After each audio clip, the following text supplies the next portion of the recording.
Welcome to Natural 1's and Dirty 20's. Where even when everything goes right, I still manage to mess up recording something.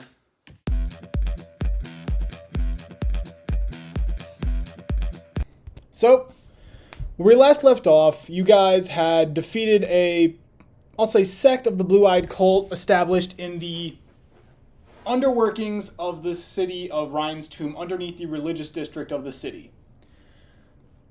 You very quickly seemed to cut your way through the cultists and were, I want to say thwarted, but you kind of almost killed one of them very quickly. So two of them seemed to escape from you by the use of a dimension door spell. Afterwards, you assisted Creed with rounding up the cultists, and you have begun the process of figuring out a way to get the cultists out of the sewers.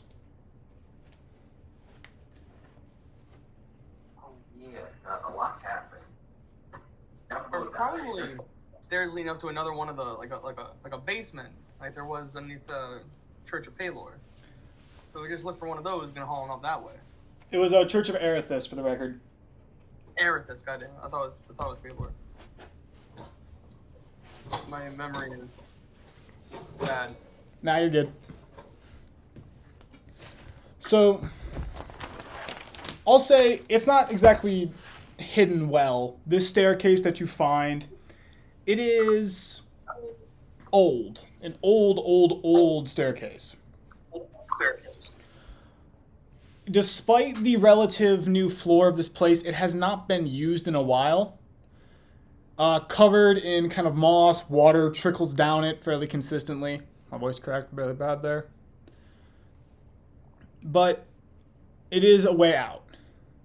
If I remember correctly, you guys captured 6 cultists, I believe. Yeah. And very quickly, you begin to march them up these stairs. Relatively slow going. Creed does take the lead. The rest of you bringing up the rear. So, for this marching order, do you want to go, how do you want to set this up? Creed is going to be in the front. Jumbo, the battered boy, because he did a kamikaze plan last time. So Jumbo would like to sit in the back today. Jumbo takes the back, all right. I'll be right behind the last prisoner.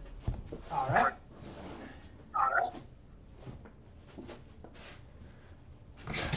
Oh my, wait. Dry erase board was out of their area. So Creed. So we have Creed. Jumbo's at the back. Zephyrin, you were where again? Right behind the last prisoner to keep him moving. Got it. And the rest of you just go behind. What? Dickless will go behind Creed. Okay. And then I assume, Faye, you're just behind Zephyrin next to Jumbo, whatever? Yeah. Got it. Good with that. So you guys are walking up, and the cultists are relatively quiet. You hear some grumblings, some kind of scared squeaks coming from them as Creed's armor clanks as he walks up the stairs. Is there anything you want to try to listen for, hear, or ask? Did we ever rescue the people that were in the one cell? We should do that before we head up. Okay, gonna go back. I forgot about them too. Even God forgot about him. In a rare act of kindness. I'm gonna say that those people you rescued are gonna be moving behind Zephyrin, Faye, and Jumbo. Okay.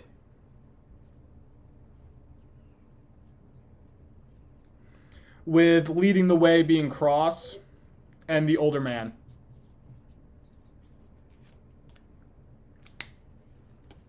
Sounds cool.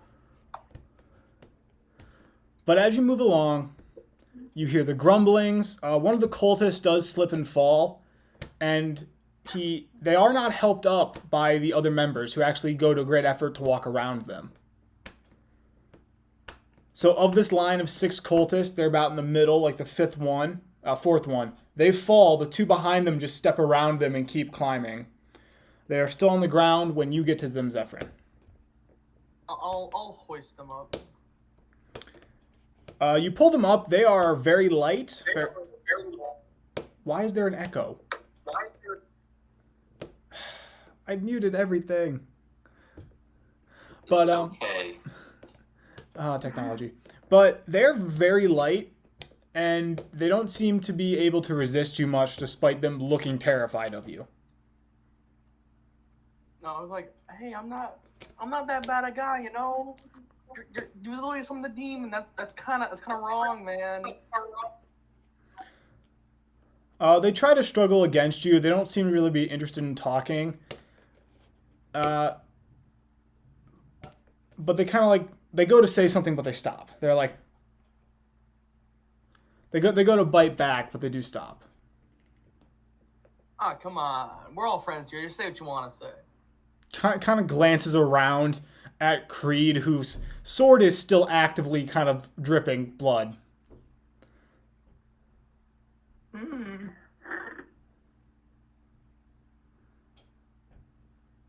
Did I cut out? No, you're good. Okay. No. The players are just silent.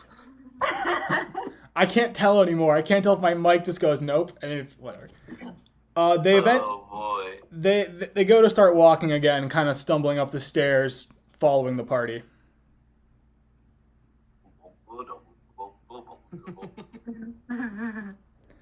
This goes on for about 8 minutes. You're just walking up a flight of stairs, with a parade of the injured behind you and a parade of arrested cultists in front of you. I love parades. But at the front of the party, Dickless, please make for me a perception check. Okay.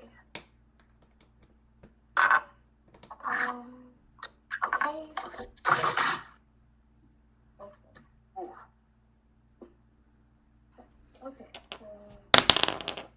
That's a 10. I mean an 11. You're able to kind of notice that one of the cultists' hands, like bound hands, is reaching around your side, trying to get a hand on any weapon that you might have there. Okay, I'm gonna try to knock the hand out of my way and go like, hey. What's your strength again? Like 17? 20. Yeah, do it pretty easily. Oh. 17 would have been Okay. easy. This person's not strong. Once again, pretty skinny and frail. You bat their hand away, and they kind of they go back to grumbling, but you can kind of hear them muttering, "You'll slip up eventually. You'll slip up eventually." Well, that's not concerning. All right. Is there like enough room to like walk beside them? No, like, this just to keep an eye on them? this is a very narrow staircase. All right. I'm just gonna try to keep my wits about me then. All right. 5 more minutes pass. You're still climbing. This staircase is going in a huge looping circle. Another Wow. 5 more minutes. Something else. 5 more minutes. When Wow, suddenly, so much exercise. from behind you all, you hear a thud. Uh-oh. One of the more injured captives has now fallen. Exhaustion, mostly. Well, I'll go to the back and I'll carry him so he's not. You turn around. And nothing happens. You turn around, and you suddenly feel a pair of hands hit your back. Please make me a dexterity saving throw.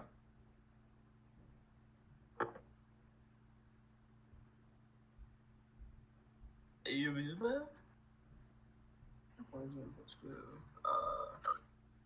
15. Yep. You kind of stumble a step forward, but you slap a hand down on Faye's shoulder and get your feet under you on the staircase. You don't fall, you don't take anyone out. And glancing over your shoulder, you can see the cultist you helped up. The bound hands are kind of outstretched in a shoving motion.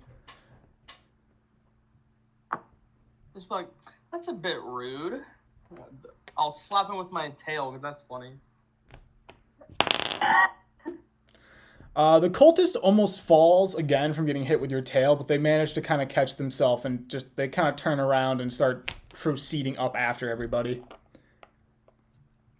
You do eventually make it to the back. It takes you a bit just because you have to maneuver around Faye and Jumbo. You do make it back, and you can see that the older man and Cross are trying to help, but it's kind of difficult when everybody's injured.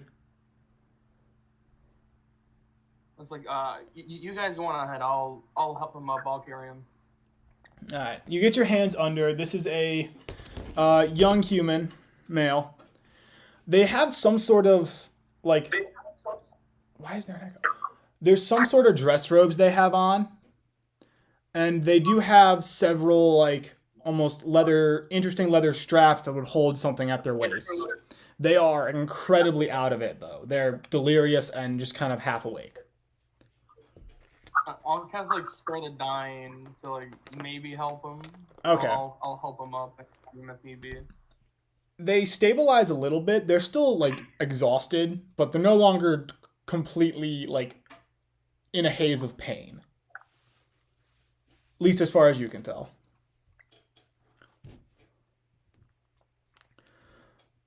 You also are able to notice that three of the people in this group of 6 are also wearing the same kind of robes. Different kind of styles, and some have different patterns on the shoulder, but they are the same robes. And the march resumes. 5 minutes. 10 minutes. You finally come to an actual door. I love doors. From the front, you hear a on a third hit, the door breaks open, and you can hear Creed in his metal armor kind of hit the ground outside of it. Oh. Those of you near the cultists are able to hear some very acknowledgeable grumblings, a lot of it being fear more so than anything. But you quickly come out in the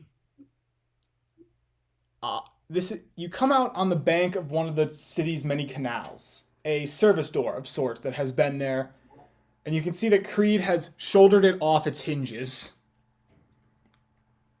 Oh boy. You're now... We did it. The sunlight is high in the sky. You're being... Rays are striking you down. Your eyes burn. You hear a kind of a hip hip hooray from all the people behind you, the prisoners you've rescued.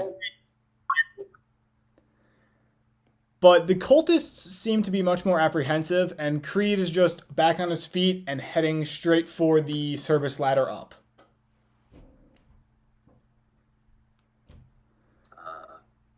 At this point, Dickless and Faye Dickless, Faye, Jumbo, make me a perception check. Uh-oh. Ooh. 17. Ooh, next one. Nice. I finally rolled good. I rolled good, and it doesn't matter.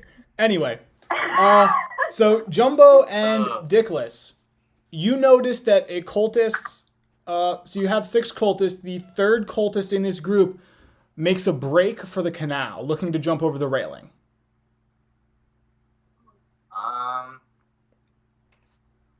I guess I'll just try to grab him. Yeah, I'll try to run after him too. Okay. Grab him, pull him back. Make me an athletics check. It's a running tackle is my logic. Yeah. Jumbo got a 4. Mine's a 19. Yeah. So putting those together, you still beat his strength. Jumbo, you run over, you grab his shoe, and the shoe comes right off.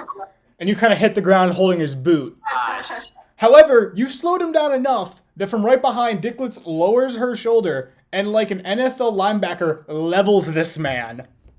You hear breath escape as he hits the ground and slides, with this like 400 something pound war forged on top of them. You see him on the ground holding his ribs, going.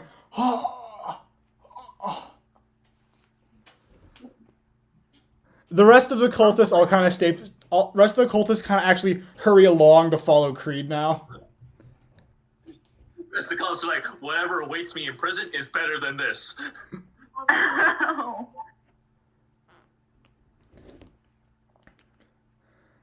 But How heavy's the cultist?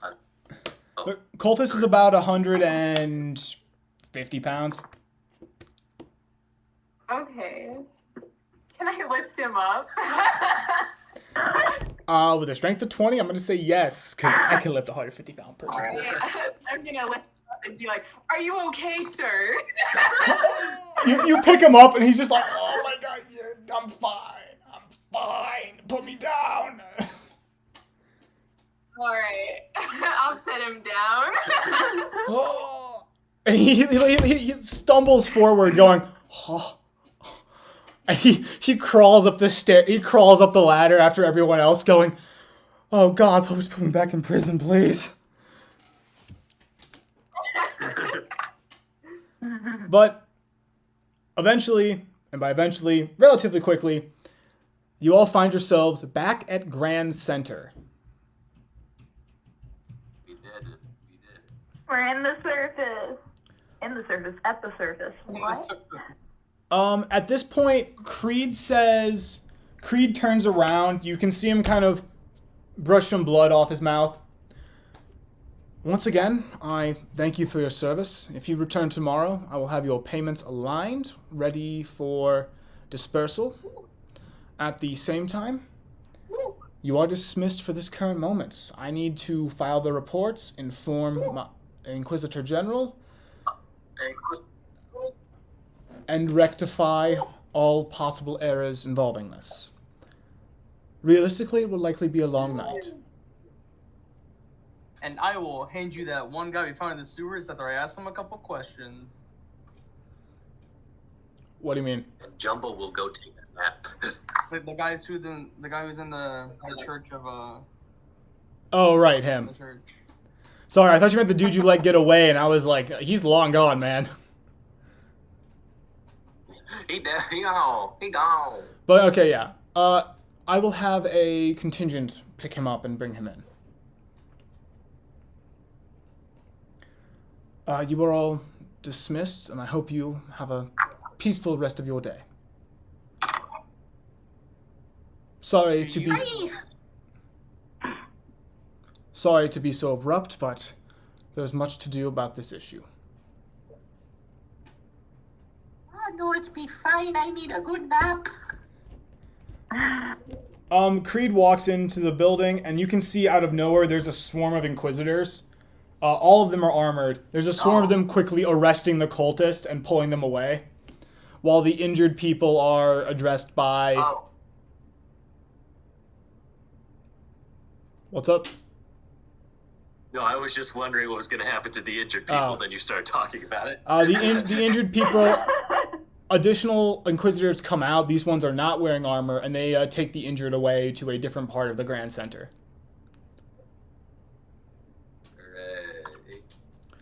Hooray. Do you guys return to your hotel? Done it. Jumbo would like to. Jumbo, did I pay you yet for coming along? I don't remember if you paid me in advance or what, but Jumbo is too tired to think about payment right now. Jumbo is literally on his last legs. Jumbo sprinted at a man and then got slapped by the man. Jumbo sprinted at a man, flinging balls everywhere.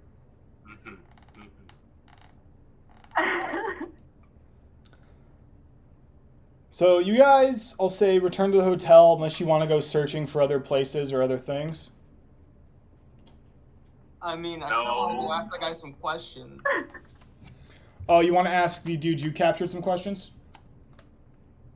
Yeah. So you're heading to the Church of Erithus. Jumbo, you're heading to the hotel.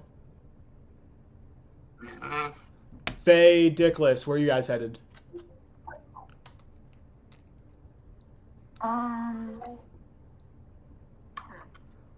Oh, maybe I'll just go along to accompany the questioning.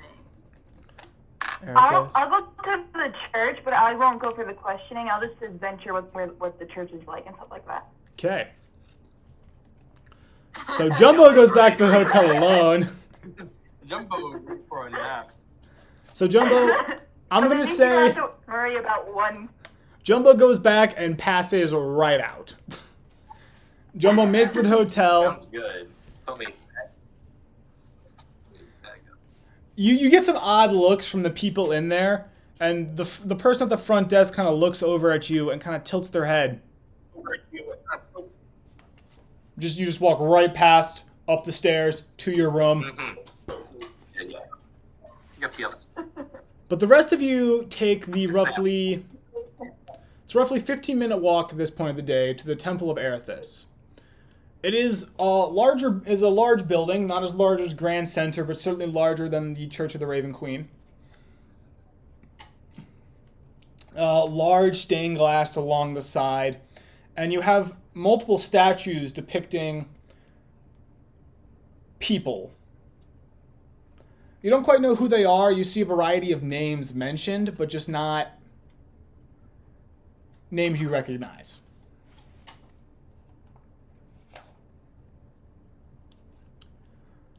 You enter the temple, and it seems to be not in the middle of anything, so it's relatively empty, relatively peaceful.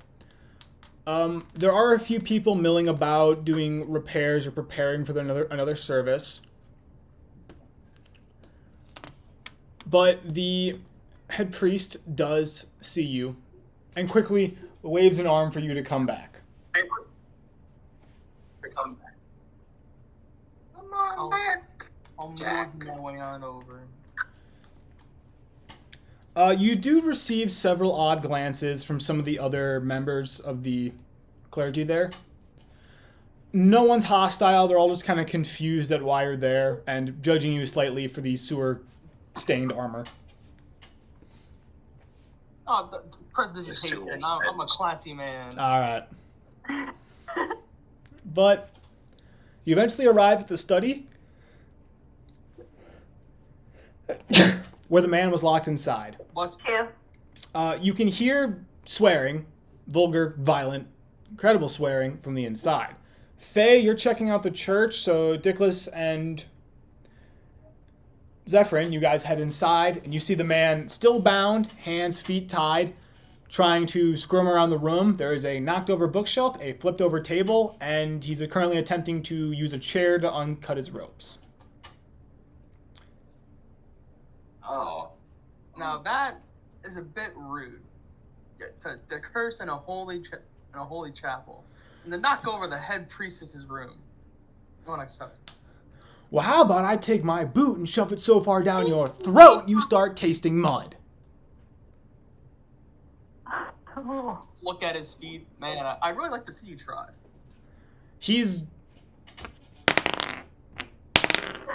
He attempts to kick you, and all he does is violently squirm on the floor. Square before me, peasant. Yeah.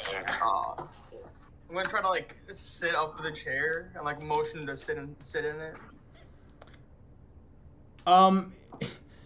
He kind of looks at you and he tries to kick the chair over. I'm holding it in place. His feet just hit it.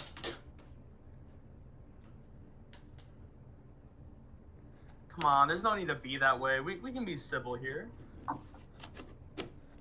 Civility? You lit me on fire.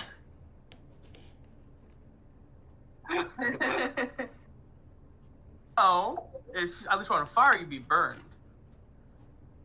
It was You don't look that burned. looked like fire, smelled like fire, counts like fire. This magic stuff might be complicated, but I work on the principle of the duck. It looks like a duck, quacks like a duck, it ain't a wolf.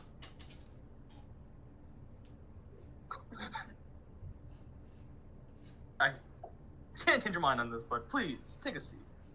He just kind of lays there on the floor, hands, feet bound, glaring at you. The most unthreatening thing you've seen all day. I'll try to haul him in the seat.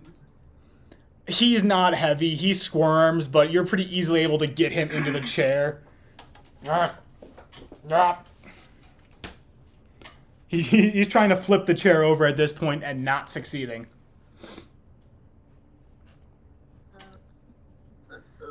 Dickless is kind of standing there just looking at him. He's just like, he's trying to seem intimidating and he's failing miserably.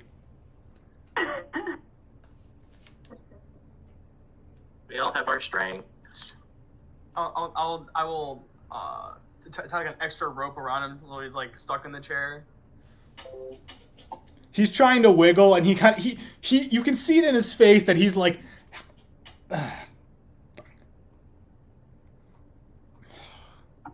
kind of slumps forward. I will quickly on the ground draw a circle around, the room, and like a 10 feet diameter. Sure. Is this another of those summoning circle? He's trying to like look at you as you do this. Oh no! Are you summoning one of those things as well? Well, I don't know. I personally don't think you're strong enough to summon anything worthwhile. Then I'll somebody clap my hands like a brief light, and I cast Zone of Truth. That's a charisma save, right? Ooh, this will be fun. What's the save? No, it is charisma. It is charisma. I looked wrong. Save is 13. Well, don't worry, that's a 12. Hey, that almost worked on him. What? It did work. Almost didn't work. Oh, I thought you said it almost did work. I'm like, it did work. You can see this kind of odd look pass over his face, but he just seems more confused about what's going on. Now, what is your name? He goes to talk, and it's like, Forest. Thank you. The hell? Looks very confused. Now, how long would you say were you acquainted with the blue-eyed cult? Only 7 years. Keep in mind, they're fair that they are under spell, and they can avoid answering questions if they want. But they just can't lie. Yeah, I know. I'm rolling intelligence checks, and it's not going well. Oh god. That was a 14, and with this advantage, a 2. He hasn't figured it out yet. And do you happen to know the names of the two main people there? The big burly man and the wizard. Well, the wizard's name was the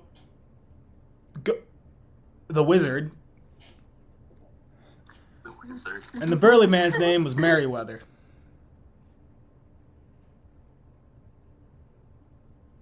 Trust me, we all made fun of him for it too. Of course, he killed 2 of us, but that's besides the point.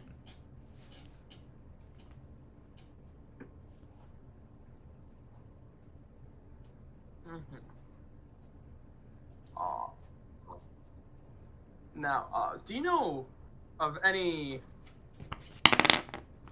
recruitment tactics of the Blue-Eyed Cult?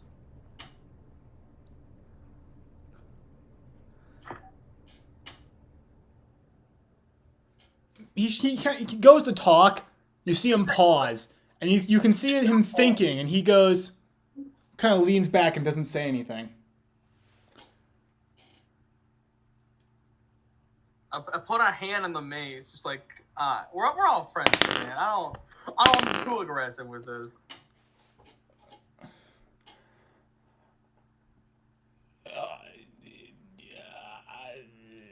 Well, make me an intimidation check.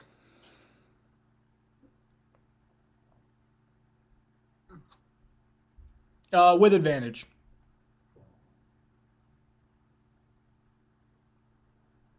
Ooh, thank God for advantage.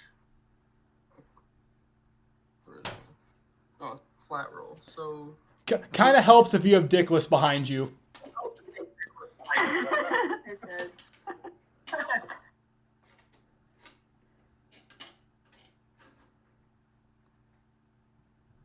So what'd you get?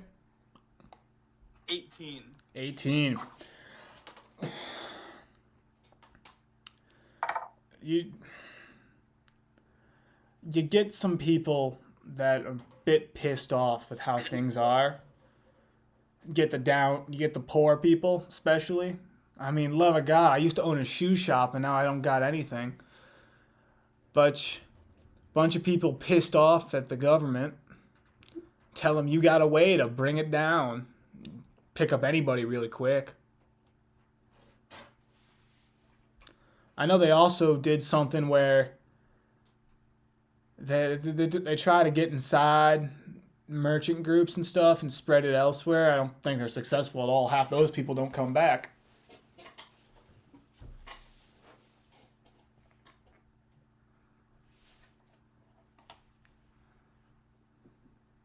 Well, thank you, Forrest.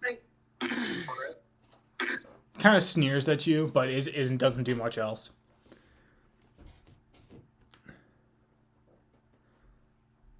Was the main goal the summoning down there, or was there something else?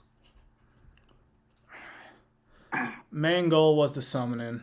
The idea was we were going to summon one of the beasts of hell, or whatever it is, to come and burn down the pride and joy of the city, the religious district. Personally, I think we should have burned down Grand Center, the Archivist Tower, but I don't know Jack, and Merriweather threatened to cut my tongue out.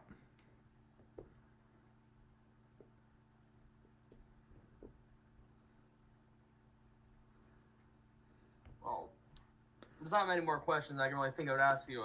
Is your Nicholas, tall, do you wanna dark, ask scary friend going to do anything, or are they just going to keep standing there with their hand on the sword?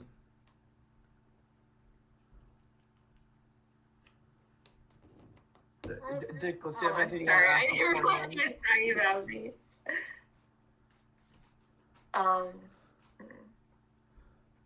I'll just keep standing there with my hand on my sword. Oh, Okay, no. then. I don't think they will.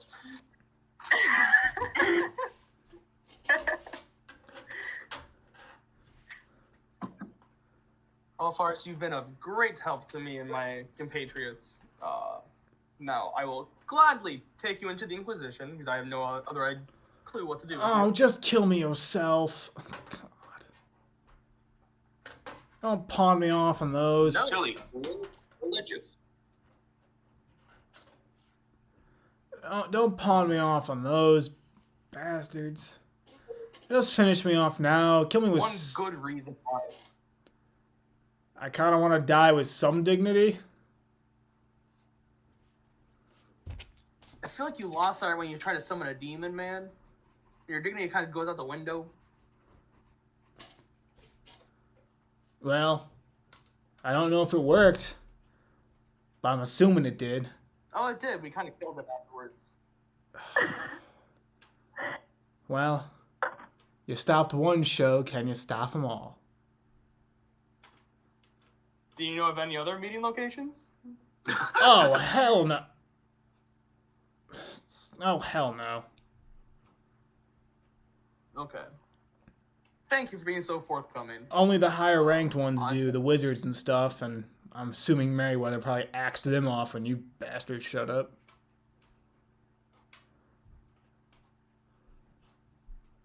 Well, once again, thank you for being so forthcoming in this questioning. I will now gladly take you into the Inquisition. Kind of just hangs his head.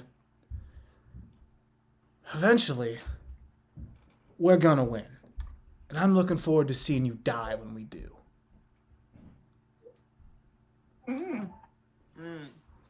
A kind man. A truthful man. A wise man. He is none of those things. A janitorial man. But while this is happening, Faye, you were checking out the Temple of Erithus. Yes. Anything you were looking for in specifics? I was just looking at like the culture of it Um, because I'm not used to this area. yeah. If you're just looking at the culture, roll me an intelligence check to see what you're able to pick up. Roll me to Wait, see that's how not long. good. That's not a. There we go. 19. Oh God. Nice. So with the 19, you're able to pick up very quickly that Erithus is one of the prime deities of this town. Like, a lot of stuff is here. And you find an area that's a depiction of paintings of various important people throughout the history of Ezelrose, the kingdom. You do see pictures of the first Inquisitor. You see pictures of various people throughout history who have all done something to increase the kingdom. Additionally, you're able to get a general feel of this is kind of Ezelrose's mindset, is this concept of civilization, structure, of order overall. No matter what that is. Okay. That's kind of what you glean. You get a general feel for it as well, that this is one of the main religions you will see practiced, at least in Ryan's tomb and on this side of Ezelrose. Okay. Because it feels different than Charred Cross. Charred Cross was a bit more wild, a bit more less structured than this. Mhm. But jumping back to Dickless Zephyrin, y'all handle this. You kind of pick Faris up. I'm assuming you gag him. Yeah. And you drag him out to the Inquisition. It takes you a bit. He's trying to drag his feet and struggle out. He's not that strong, but inevitably you eventually drag him there. It takes you 25 minutes to half an hour. And you drag him in, and very quickly you are met by two armored members of the Inquisition, both human, who say, "Thank you. We will remove prisoner from your hands now." Yes, no problem. We will remove prisoner, put prisoner in hand. They take Forrest and they drag him across the floor behind a door, and door shuts. He's gone. You almost feel bad for him. You very loudly hear a swear come from behind the door. Hard work.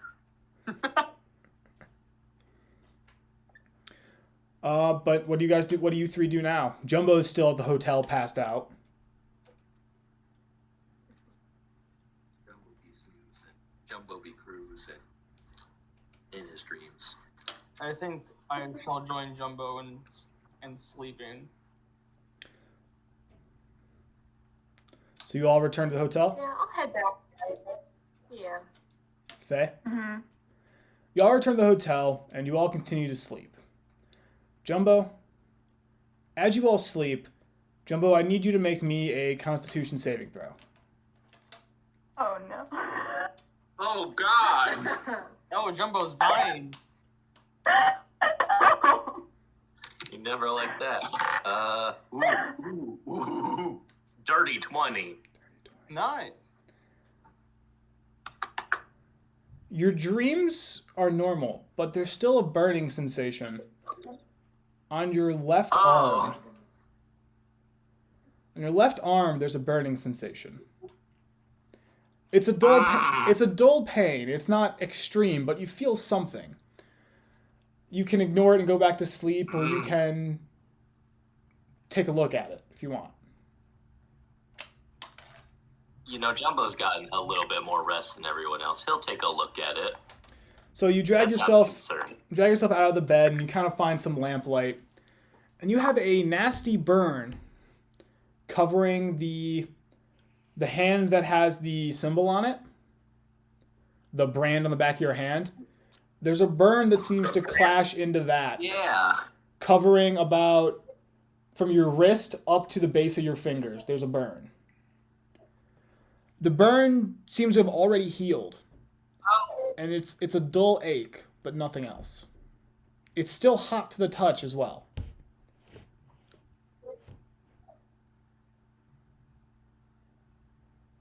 Might have to get some magical medical attention, maybe. I'm gonna go to sleep for now because everyone else is still asleep. All right. I'll be fine. Well, if it makes noise, I Oh no. can alerted to it. Why should I have like a separate one? I don't think we have separate rooms. It's just one big. Yeah, you old guys bought right? one room. Yeah. But Have I made enough noise? are you trying to be quiet? Well, Well, yeah. it's just that I kind of like don't sleep. I kind of remain in stasis Oh, mode, right. but I can like awaken at any time. So if they made enough noise to alert me, then I could always be like, Jumbo, roll stealth. It's a good thing I can do good in this. Oh, wait, it's an 11 because I have +7. I'm going to oh assume my god! rogues are fun. I'm going to assume Dickless's passive is higher than that. That's so weird. Dickless, I'm going to assume that your passive is higher than 11. I mean, soon Hayden will not be able to roll below a 10 on anything he's proficient in. So Probably. Yes, it is. Sorry, what was that? It's higher than 11. So It's 12. you hear a noise and you kind of your vision flickers to life and you kind of see Jumbo in a lamplight pulling the glove off his hand and kind of checking something out. You're able to catch a glimpse of almost webs of red cracking across the skin. Alright, I think I have a first aid kit. I'm gonna run over there, see if I can treat him. All right. Roll me a medicine. Okay, I don't know what's gonna happen here. What's my med? +1. Sorry, I just really like this image of Jumbo minding his own business. Suddenly, Dickless runs over. It's like, Boom, boom, boom. First aid. Sorry, what'd you roll? A 10. You attempt to do what you think is best. You apply a salve, some medicinal rubs. It doesn't hurt, but it's not looking to be any better. It doesn't get cleaner. And you're able to wrap it. You treat it like you would a normal burn. Nothing seems to have changed. It didn't hurt when touching. It just still feels warm.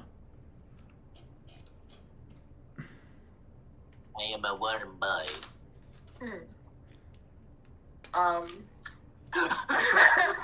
I'm sorry, I can't do more for you. it's fine. I didn't expect you to do anything. In the first place, it's very surprising. And I'm assuming you both returned to bed after that? Yep, Yep. I'm Or- gonna go back to my corner. Or stasis in that case. But Oh, boy. it eventually becomes, I'll say, you guys had a long day. The sun, about a quarter of the way into the sky, a little bit under. You guys wake up for the next day. You're sore, you're tired, or in Dickless's case, you have water in your joints. But you wake up well rested and able to take on the day. Maybe not so much willing. Oh no. Mr. Zephyrin, yes. you knew about the magics, right? Yes. Why? Could you fancy a look at me arm? Sure. What's your arm? My arm in So- front of him. You unwrap the bandage that Dickless applied, and it's still the same kind of burn scar that it was before. The same kind of cracks of red and charred skin. It's cleaned up a little bit, but it still looks the same, and there still is no pain. Just kind of a dull heat. Does it It's gonna hurt? burn. It's just warm and a little dull. Does it seem magical? Well, It's certainly not Dick was normal. trying to fix. Dick was Oh, trying to I'll fix. cast lesser restoration. Nothing happens. Huh. Well, I've done all I can do. Yeah, well, I have. the dull ache subsides, but the heat coming from it remains, and the physical change of it remains.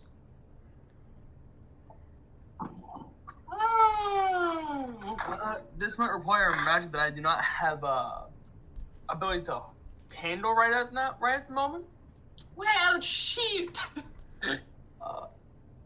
Yeah, for the record Maybe, though, the hand works fine. The hand moves fine. There's no pain. It's just burnt. There's just a burn on it. I guess I'm just a reading for now. Just a little furnace in my arm.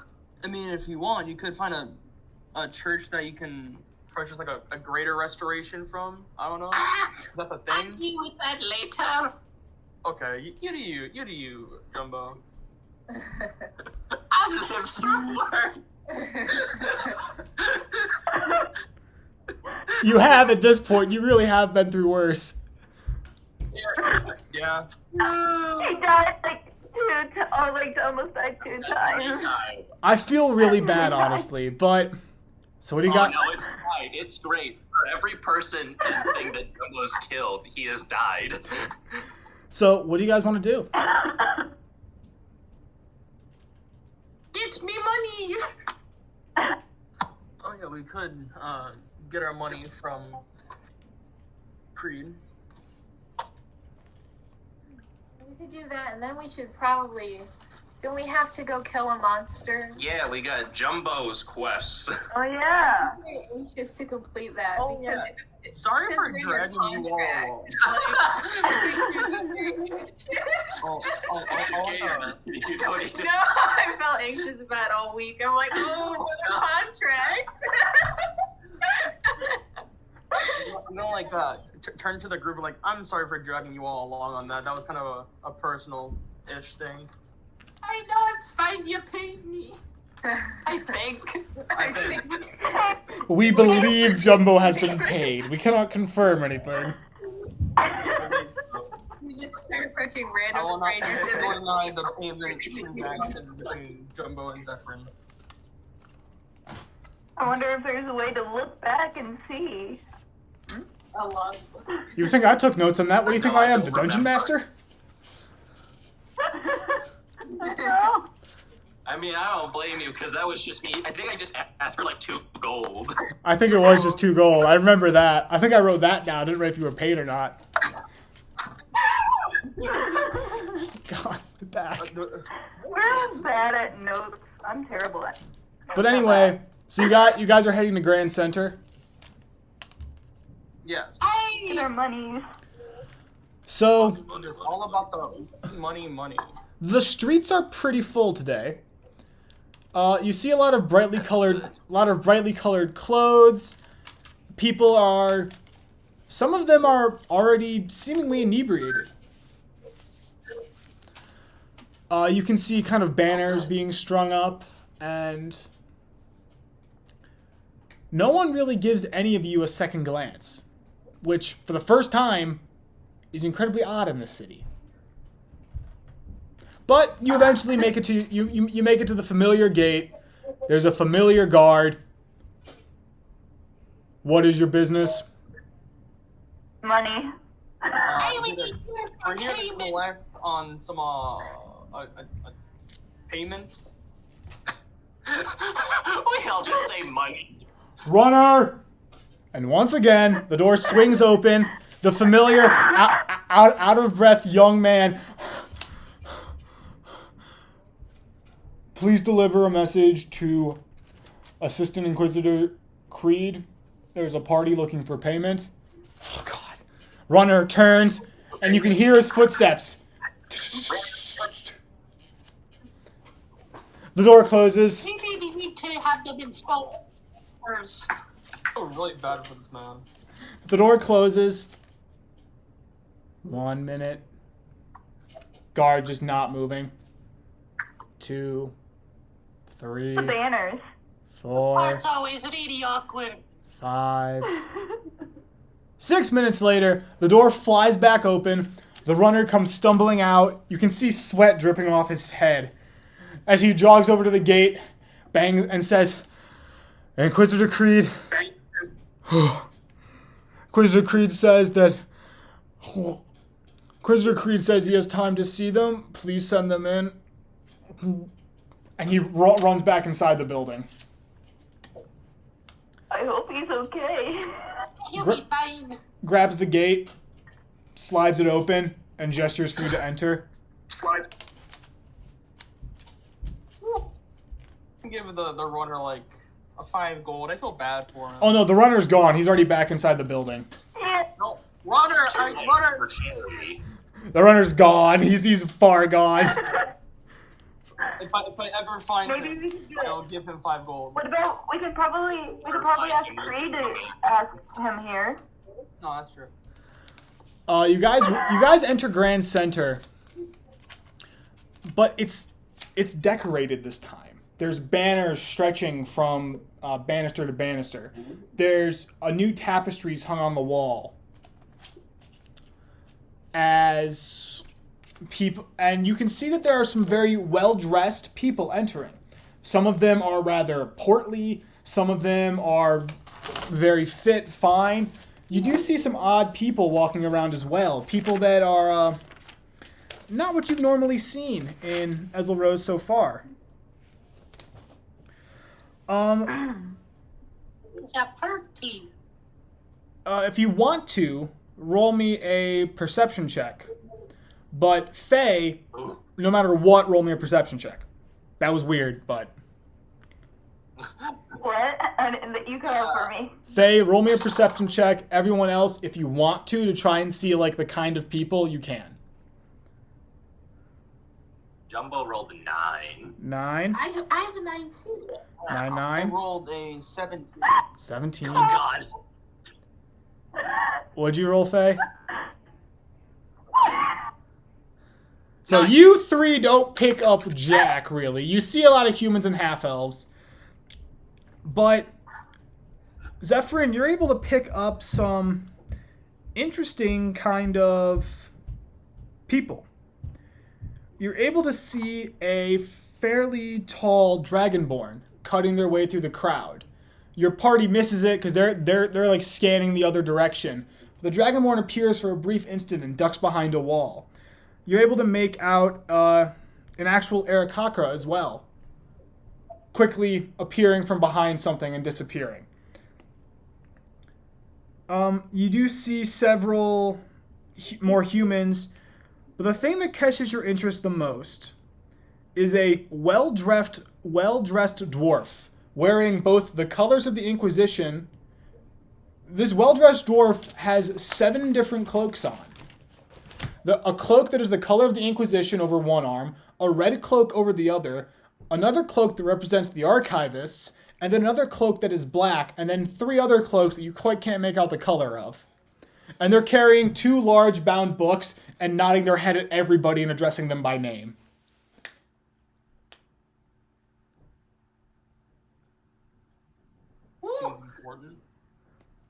And he's actually moving towards you, kind of nods his head to you and says, "Hello, pleasure to meet you, must be going." And he moves past you all.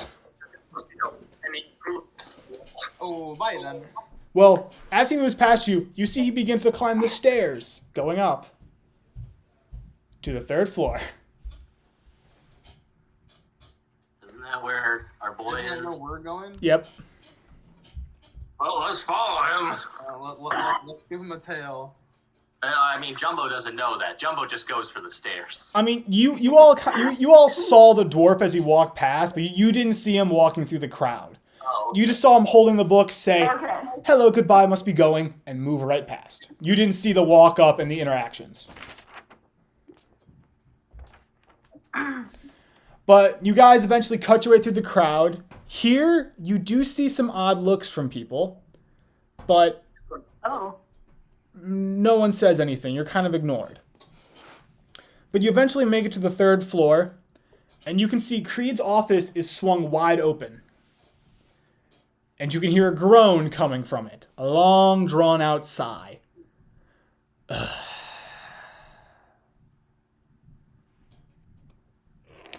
this Creed's side, or is it someone else? Poke me head in. Kind of, you poke your head in. You see Creed. Clothes are disheveled. There's his cloak is thrown over the back of a chair. Head in his hands. Sitting in his chair. And you can see the dwarf setting down the tomes and going, kind of patting, like leaning up and like tapping him on the head, like, there, it gets better. No. Door. The dwarf spins. The hi, dwarf spins around and goes, "Sorry, what's, I'll be going." And the dwarf starts to exit. And you see, the dwarf starts to exit, and Creed goes, "Have a good day. Please don't ever do this again." The dwarf just laughs and waves and keeps going. And Creed is, pleasure to make your acquaintance again. Good morning. Hi. Should we come back later? No. Now is a quite fine time. It was just a long night. We had to. Inquisitor General and I had to both handle the security for today's event. What is today's event? Oh, it is a celebration of one of the elder families of Ezelrose. Specifically the Azencray family. One of the premier founding families of Ezelrose. There are given about 12 days every... Yes. 12 days every year. How do you spell it? Oh, Azencray. Azenkrey.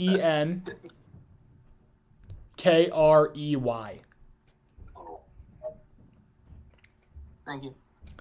The 12 standing families that helped found Ezelrose are given a celebration day to celebrate their house's founding. Unfortunately, that means a meeting of the whole council, or at least everyone who can make it, and that requires security plans, and an acquisition of funds, and far too much work that I don't want to deal with. But we were able to rush the sentencing. 3 of the cultists received a death by hanging. The rest will, in fact, be going to a prison colony on one of our southern islands.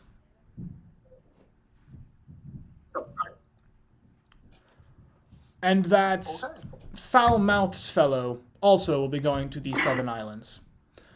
Honestly thought the Inquisitor General was going to behead him himself by how much he was swearing. But... I'm sorry, I'm on a tangent and not awake. You are here for your prize, I presume. Yeah, so the one could say. Yes. He searches around. You can see him on the ground. He pulls out a fairly large bag. For the mercenary work that you have done for us in the purveyance and success we have, you'll be receiving 3,000 gold pieces.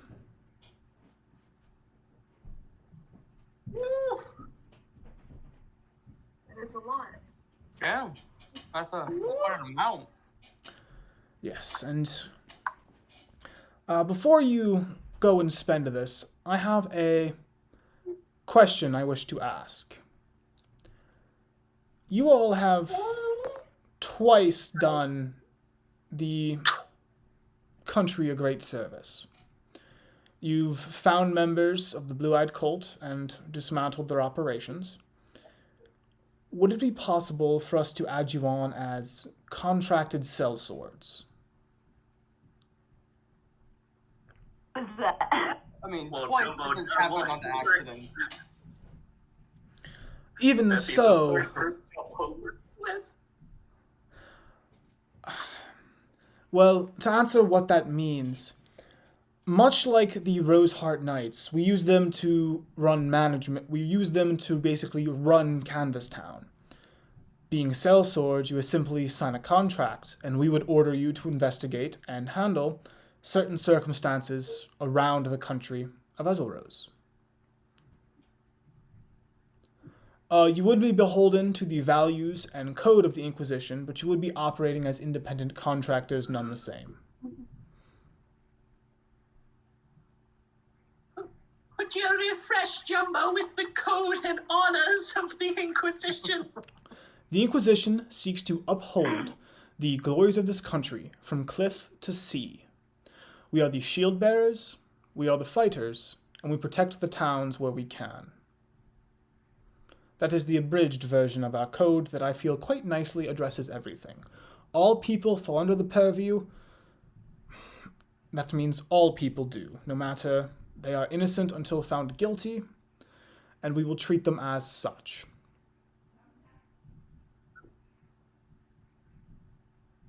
I don't know if I can do this job. Even if I'm guessing that he might speak for all of you then. Oh no, mostly just myself. Honestly, not that surprised. I'm a special little lad. I think this is in my purview at the moment, so I would respectfully decline. Creed kind of smiles and nods his head. Well, with a 2 of 4 of you disagreeing, I'm going to assume the other 2 will follow.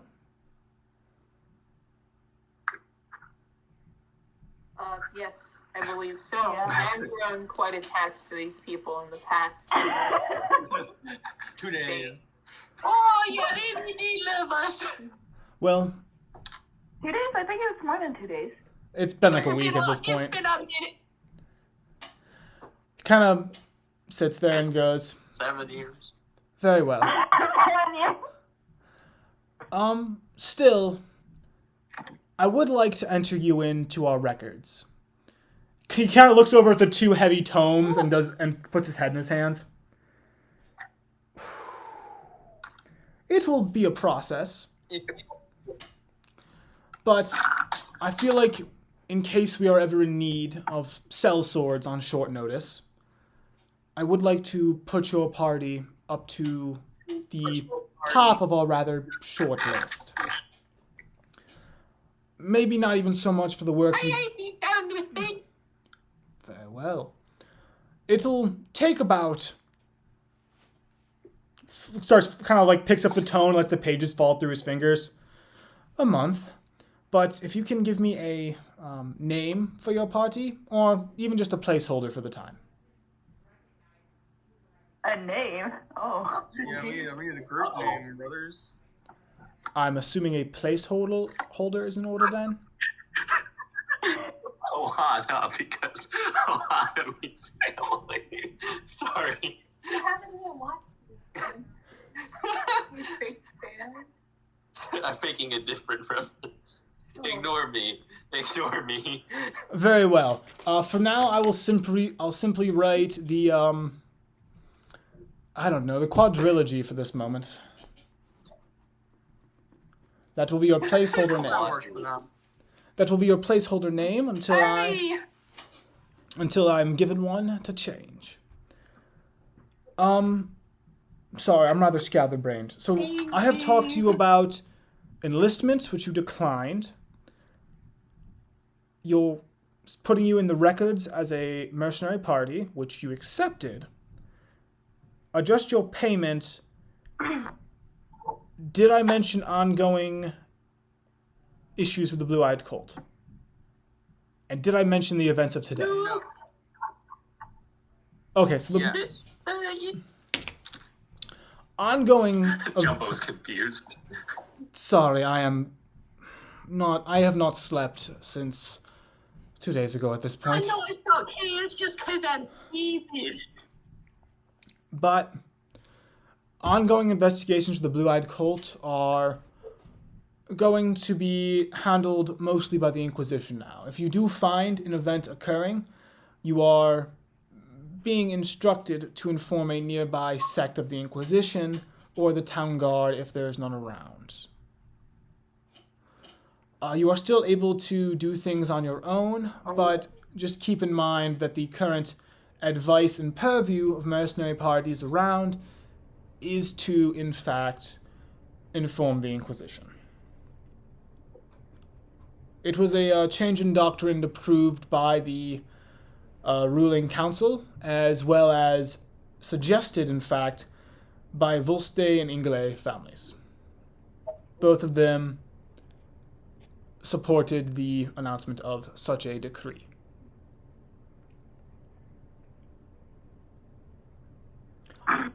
Is there anything?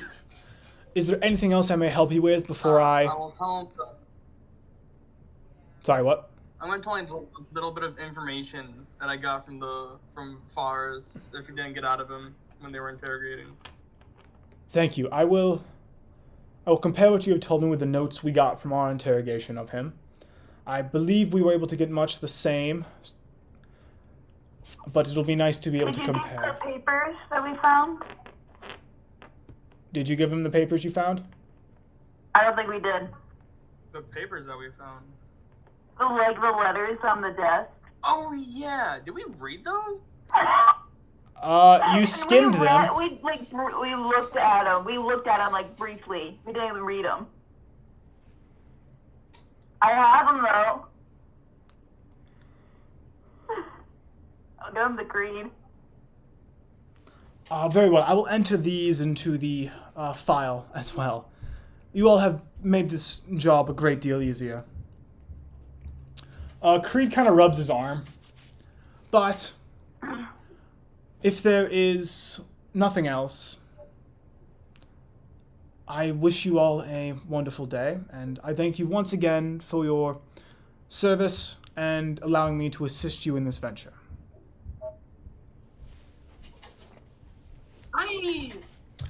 Thanks for helping. Thanks again. If you are going to stay and mingle with the party, I do suggest you avoid the Inquisitor General.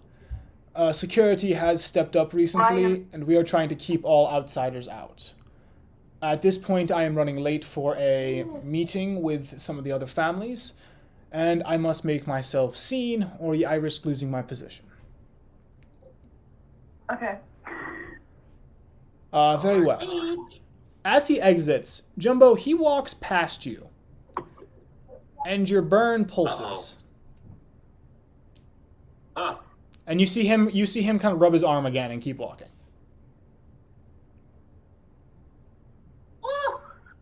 How far away has he walked? Like 5 feet. Is your arm hot? No, it's just a small burn gained from the fight yesterday. Aye, that's good to hear. Okay. And he's gone.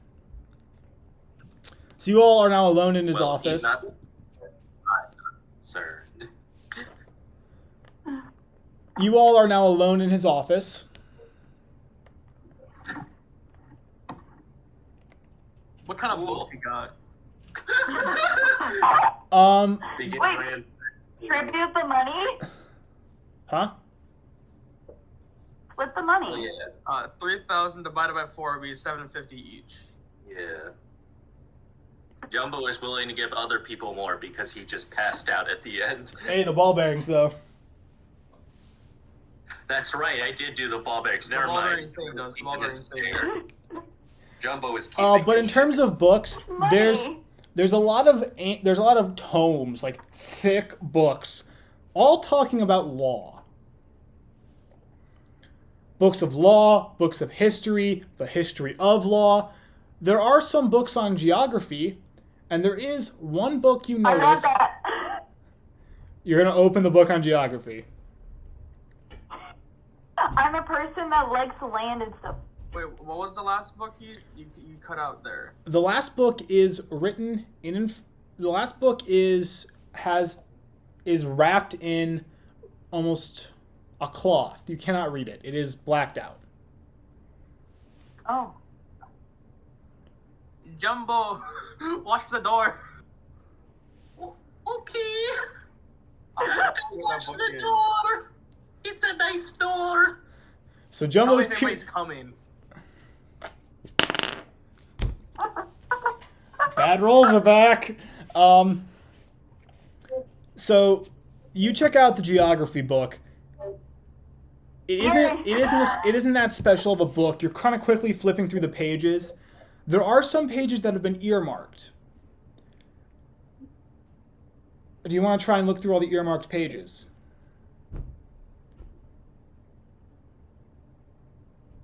Did I cut out? No.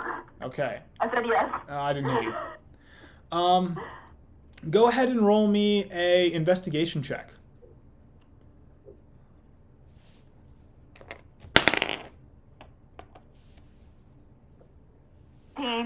15? 16. 16. Alright, so 16, you begin to flip through the earmarked pages. And Zephyrin, you're looking at the book that's kind of wrapped in a black cloth and tucked in the corner. Yeah, I'll kind of like put this thing unwrap it. There are no words on the front of the book. It is tattered and old. It is an older book.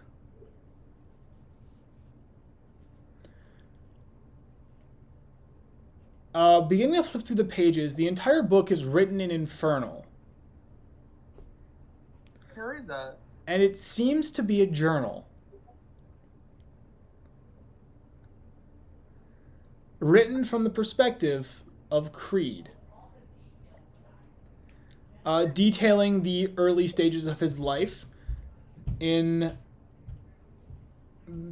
just a journal detailing Creed's life from what you gather very quickly. Are you just skimming through, or are you looking through anything in particular? I'm not going to read his diary. Okay, I'm not going to read his diary. I'll put it back. Close it. You're going to wrap it back up. Roll me a deception check.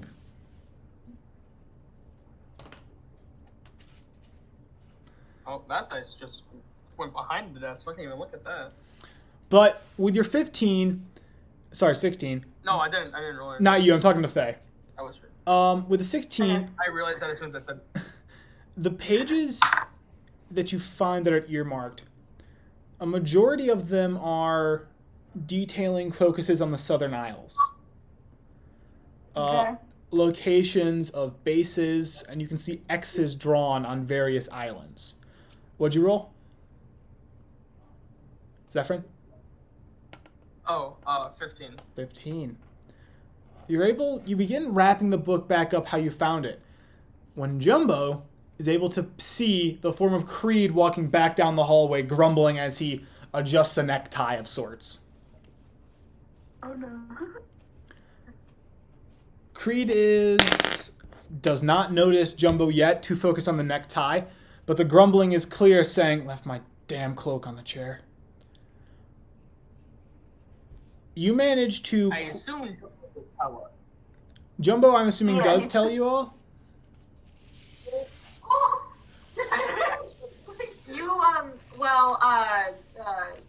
We found Creed's diary, but now we're trying to wrap it up, but you saw that he was walking down the hall. Are you going to tell people this, or are you just going to keep it quiet? I'm not going to tell them this because that's what I was ordered to. And now we're in the room.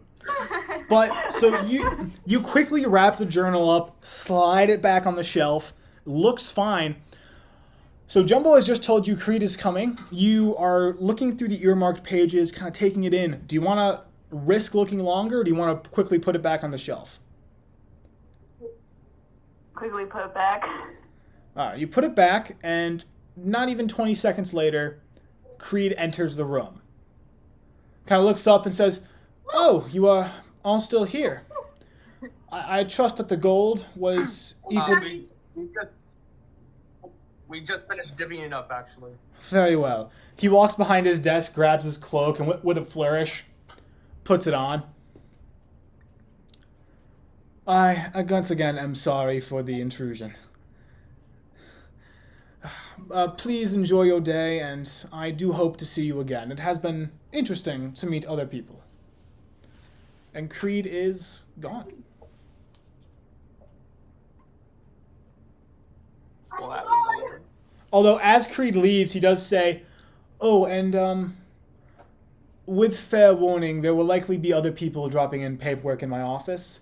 So if you wish to avoid interactions with some of the more ill-tempered guards, I would suggest taking your gold and enjoying its spending."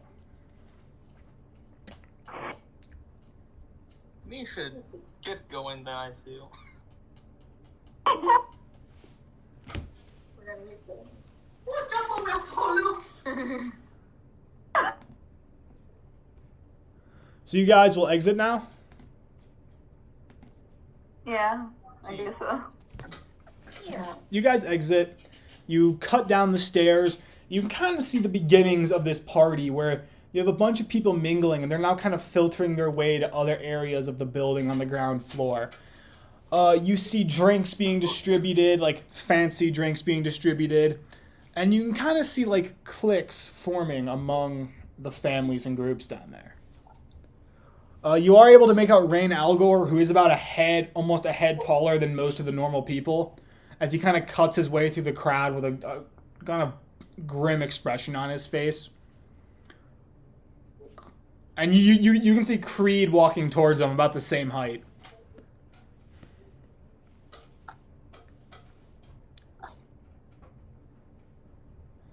What are you guys just going to exit? Are you going to try to...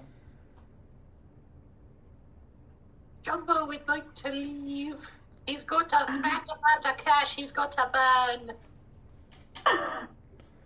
Jumbo cuts down the stairs and sneaks his way out the exit, catching one or two wayward glances. A gnome. In these parts, heresy. You're not wrong. Uh-oh. I'll go look for like festivities in the town, I assume. Festivities in the town, so everyone exits. Mhm. So you all enter back into the town. The festivities, it's not even quite midday yet, and there are festivities in swing. You can see several banners hanging from various houses. And these houses depict a coat of arms that are a red dragon with an arrow sticking out of its head. Oh. Wait. Is that the one? No, it's a different red dragon. Unrelated red dragon. Double checking. I hate the unrelated red dragons. But the town is in They're full so swing. unrelated. Is there anything you're all looking forward in particular? Well, Jumbo is looking to resupply himself, but he's also looking for a nice place to get a good steak. Jumbo likes steaks now. I've decided this. Remember it was a stick. But an Glance. item shop What will about do we go?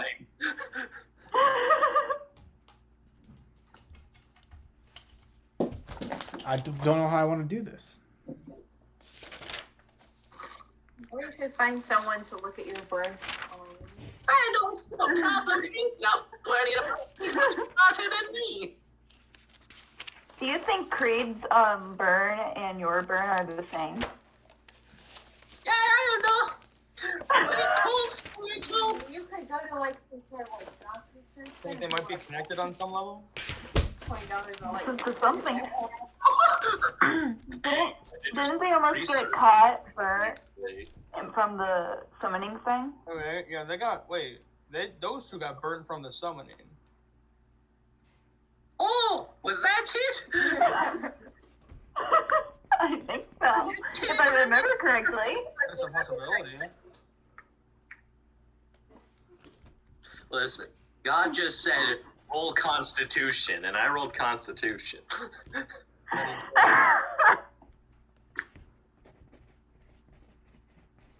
So Is there any store in particular you're looking for? Just an item store? Because there's stores everywhere in this city. Oh. Should we get more potions because we were very we were probably very need of more. A semi-reputable store to resupply his item sack that is empty now. Well, so you go off looking for an item store. I'm assuming you don't ask anybody, so you kind of wander around the city. Takes you the better part of 2 hours. The better part of 2 hours, you kind of all wander about the city. You get caught up in several groups playing music, minstrels in the town square, dancing. You see some. You even see some members of the Inquisition getting drinks and laughing with members of the town. Before a stern captain comes along and smacks them with his sword sheath. Yeah. But at that point, you eventually come across a shop. It is a fairly plain shop. Nothing too special about it. You've found yourself... Wait, that's the wrong map. Crap. Oh no. I have my notes in like 4 different places. That sounds like you.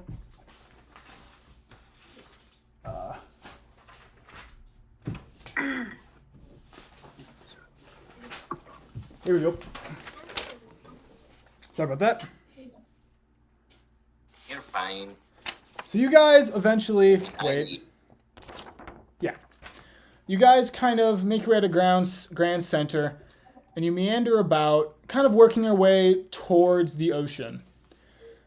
It takes you solid, as I said, about 2 hours, and you kind of come across, close to the ocean now, you've crossed the intersecting canals multiple times. You come across a fairly small, nondescript shop. Emblazoned on the sign are simply called Harton's Wares. Hartens.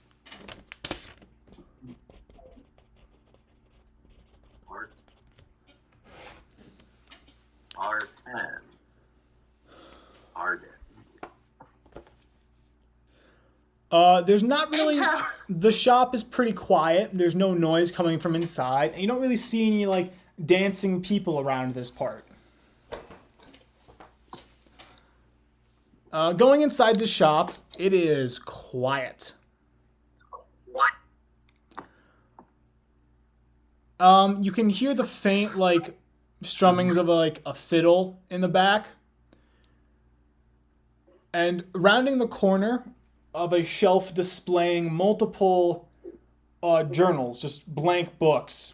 Rounding the corner, you see an older man, white hair pulled back in a ponytail, hooked nose like it's been broken again and again, a pierced ear with a pipe, and sitting there staring off into nothing as you can hear a fiddle playing in the background.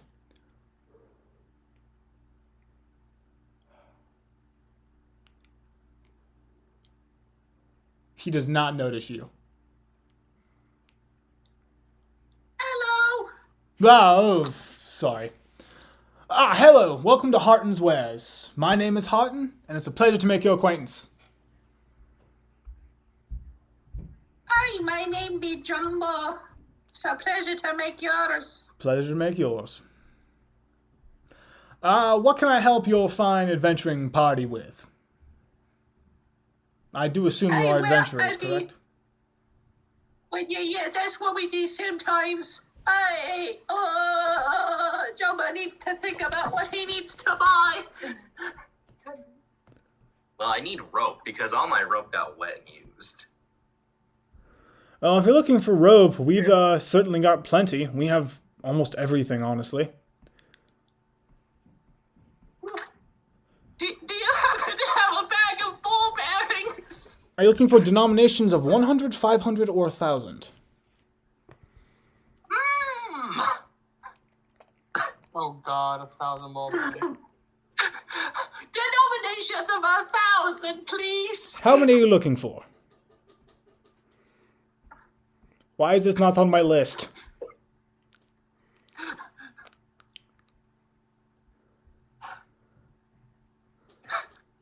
How many are you looking I'm for? looking for 3,000 ball bearings. 3,000 ball bearings. Jumbo's gone mad. I've gone mad. 3,000 ball bearings. I do believe we have 5,000 in store, so I do believe I can get you 3,000 ball bearings. Give me 1 minute, and you kind of see him. He stands up, and he has a weird kind of gait about him. He walks kind of weird, and you see him round the corner. Oh. One leg from the knee down is wood. He has a peg leg. Oh. Okay. He rounds the corner, and he kind of quickly makes his way down, and you see him work along the shelves. 1 bag, 2 bag, 3, 4, and then 1 more bag. Comes back and sets it all down. 1,000, 500, 500 for 1,000. 500, 500 for 3,000. That will be 4 gold pieces for 3,000 ball bearings.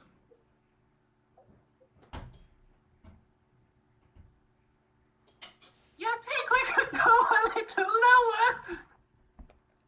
I'd like to persuade him.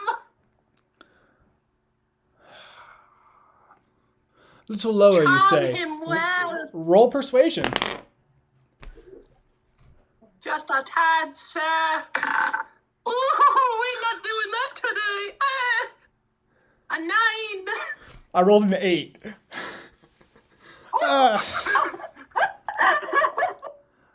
Are you planning on buying anything else?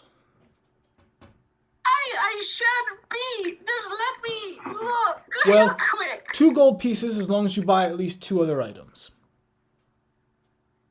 Ooh, what a steal. Just buy 2 singular extra ball bearings. 2 ball bearings, sir. Oh my god, there's grappling hooks? Whoa.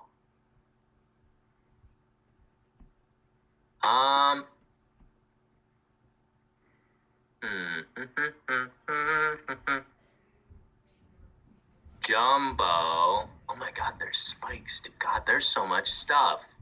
Shoot, I have too much money.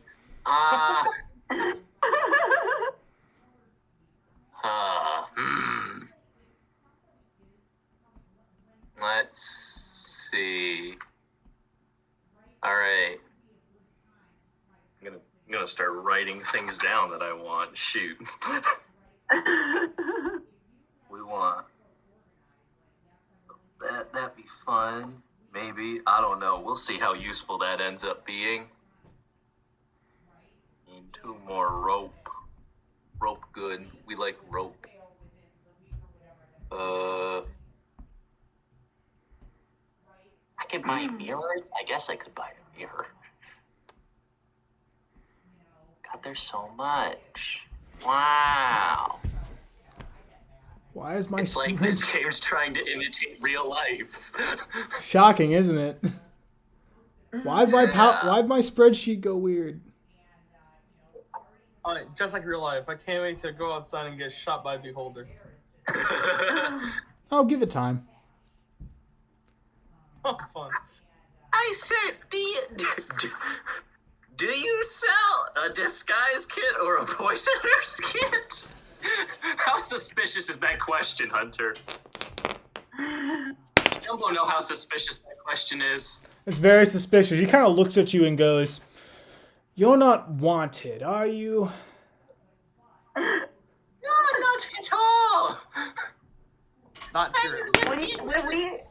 I'm afraid that a man such as myself with a, I want to say upstanding establishment, will not carry either of those kits. For a disguise kit, your best bet is the art store. It is called the art store. It has it's a weird name. I don't want to say it. Kripken's Fancy. I believe I said it right. Honestly, they just piss me off generally. Johnson's Johnson? Kripken's Fancy. Oh! My bad. Where'd you get Johnson and Johnson from? Listen, my brain's doing its best. Kripken's Fantasy. The art store. Alright. In that case, Jumbo will buy a bag of caltrops, a grappling hook, and 2 more ropes. Why is a spyglass 1,000 gold pieces? Because a spyglass is hard to come by, bro.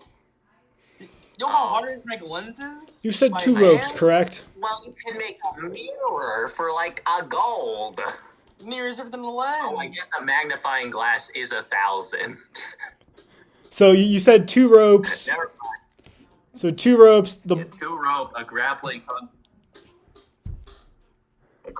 hook, 2 rope, and a bag of caltrops. That will be a total of 6 gold pieces. Aye, sounds good. Slap him down the 6 gold and take me loot. Thank you kindly. And I guess please please enjoy this lovely day of Azencray. Thank you.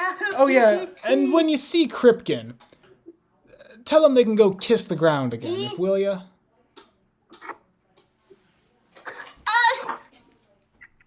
Would you like me to do anything else to them?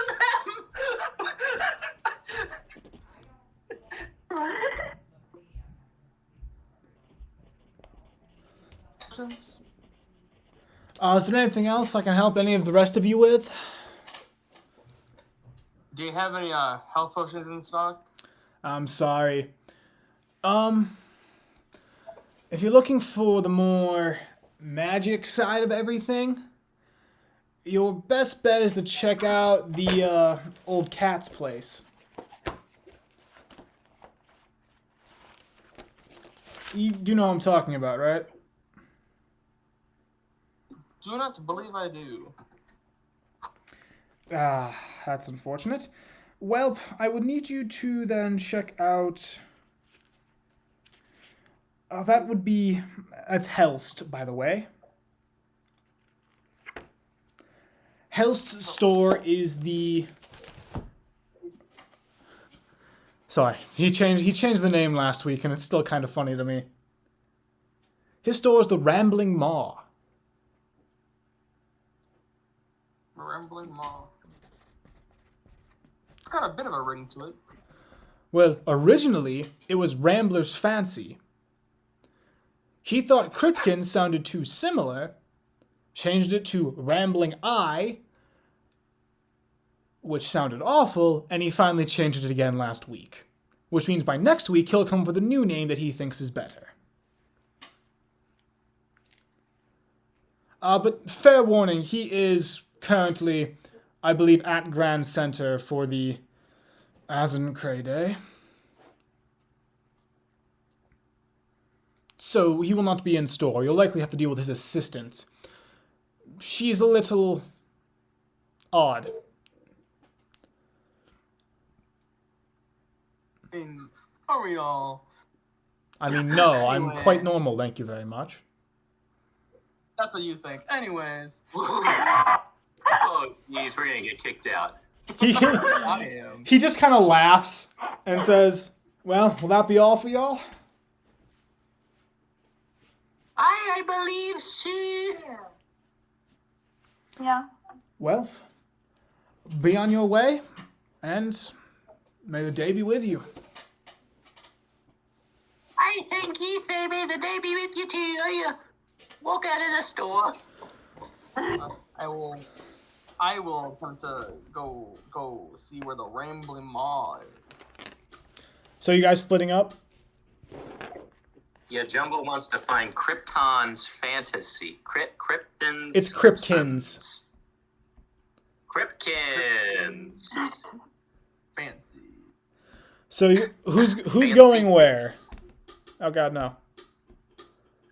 So who exactly is going where? I'll go along to get the health potions as well. So Zephyrin and Faye are going, trying to find the Rambling Maw. Dickless, where are you going? So isn't there like a festival? Actively going on in the city now, yeah.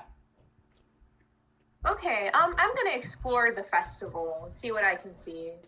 And once again, a party Everyone else IDM busy doing splits up every time. Okay, so we're gonna start with Dickless. We're gonna go through and do you last. Is that okay? I cut out, didn't I? No. No, I heard Oh, you. I did. All right. So let's start with Zephyrin and Faye. You didn't really get any directions, so it'll take you about an hour, I say, to find the Rambling Maw.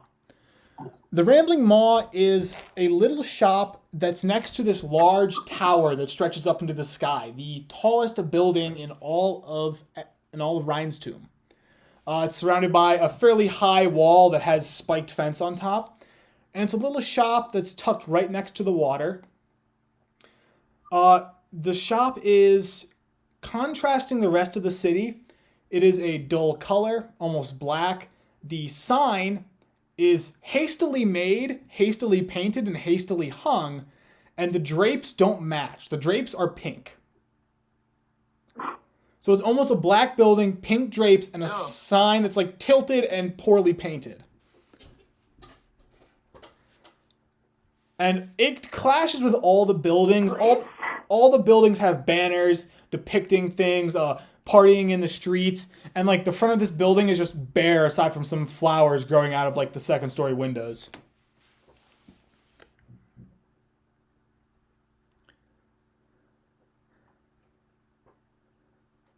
Well, I guess I go in.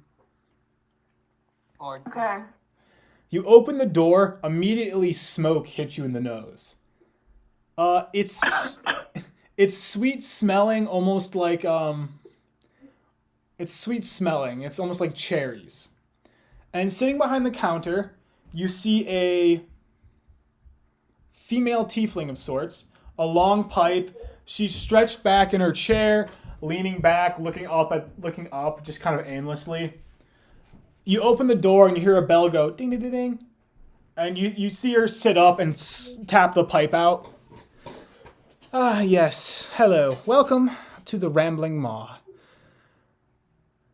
What can I assist you with? We're looking for potions. What kind of potions? We are, in fact, one of the premier magic shops on the continent. We are very well versed in many things. Healthful.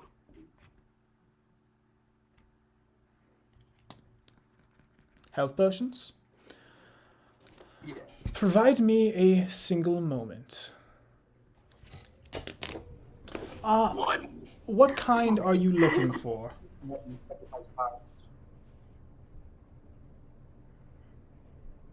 What? What kind are you looking for? We have the high class. Lesser. We have them. Lesser. Very well.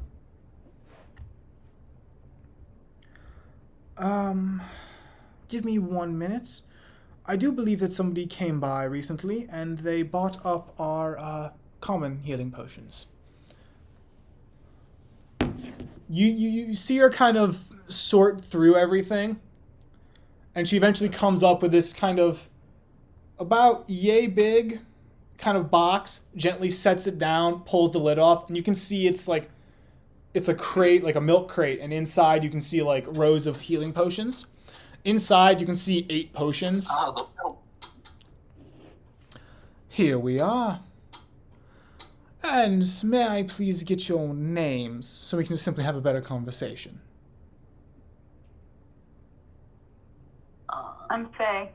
Zephyrin. Faye and Zephyrin. Pleasure to make your acquaintance. And what is Thank you. yours? Then? My name is Zelly.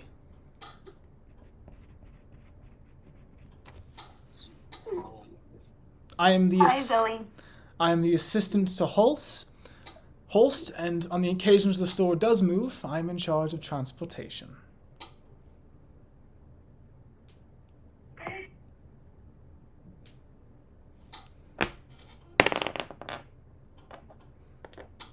I'm switching dice.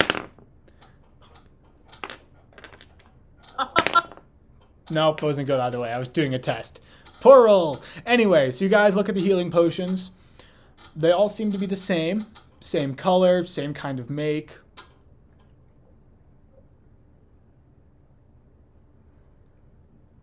And Zelly's kind of just looking at you all, just kind of like studying you.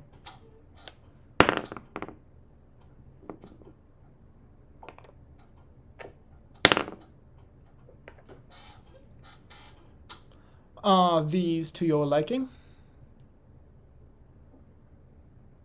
They look like health potions, so I assume they can. So yes. Yeah. And are you sure that you are fine with these, simplistic health potions?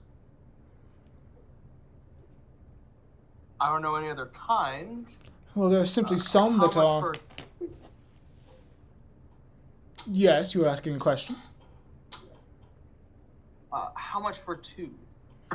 2 of the common level healing potions. 50 gold pieces.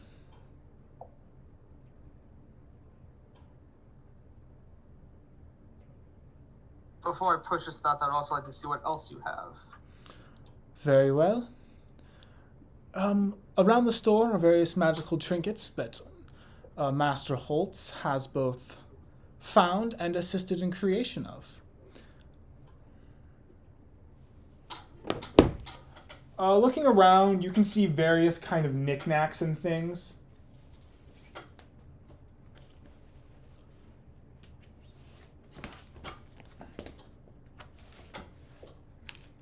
Is there anything you're like trying to look for in particular? Not specifically, unless they have a capability. Sorry, what? The capability, the best magic item in the entire game. You do It not. does nothing but pillows. Unfortunately, you do not see that in the store. Sad.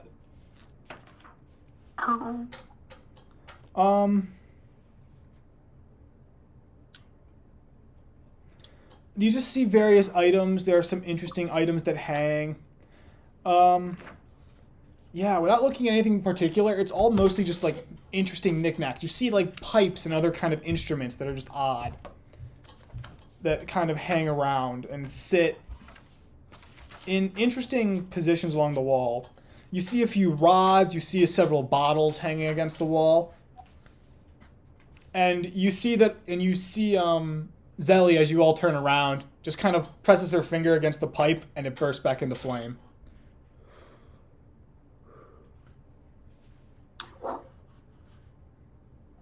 Do you have any magical weaponry / armory, perchance? Why, yes, we do. What may ye be looking for, oh fine knight? Not a knight, but a cleric. You have a maces shield or- and armor. It's about the same.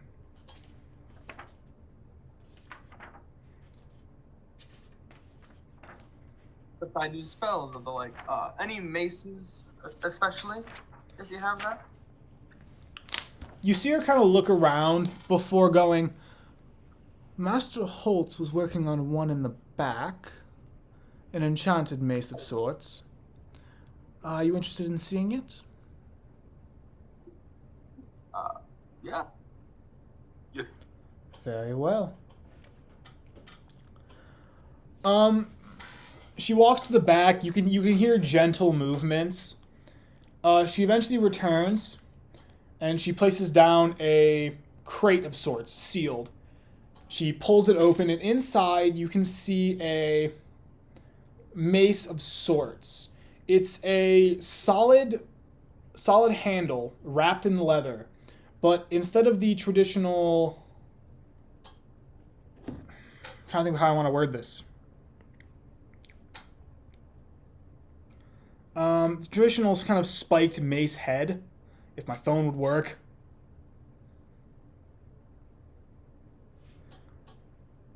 It's instead almost completely circular, smooth and spherical.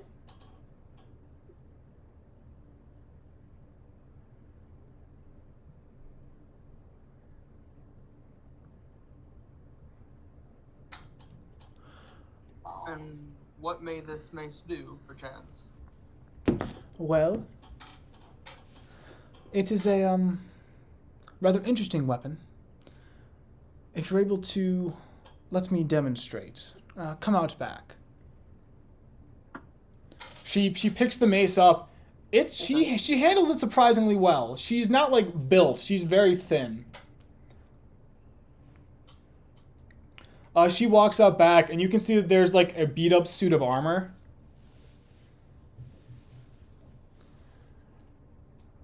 This mace is quite special. It is, I think, one of my more amusing creations that my master has worked on. She rears back and swings with the mace. The mace hits the armor, and you see the armor suddenly flies back 5 feet.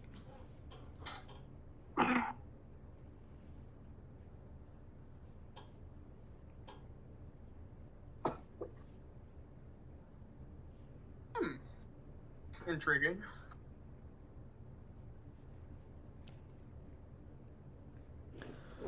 It is, again, rather a strong weapon, of course, but I feel like you can handle it just as well. So it just pushed them back? It dealt... You can see the armor is heavily dented from where it hit in addition to pushing them back.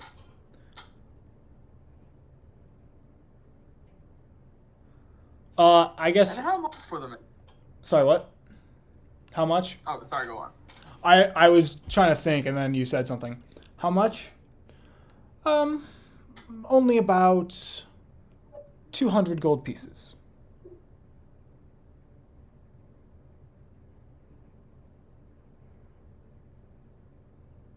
Think about it. Very well. She takes the mace and she walks back inside with it. Now, young lady, are you looking for anything?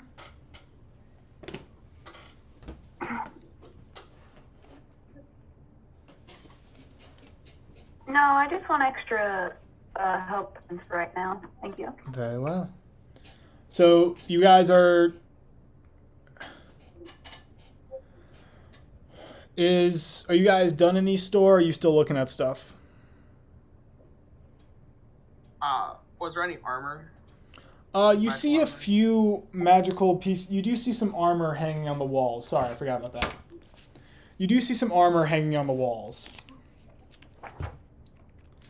It's, some of them are rather unique pieces. They have intricate designs spiraling around the armor. You do notice that there is, in fact, a glove. Like, there should be a set of gloves, and one of them is missing.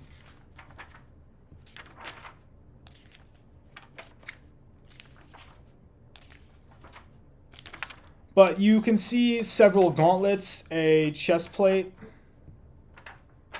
You can see a rather unique sort of helm. It has a defined pair of ears, as well as almost owl-like eyes.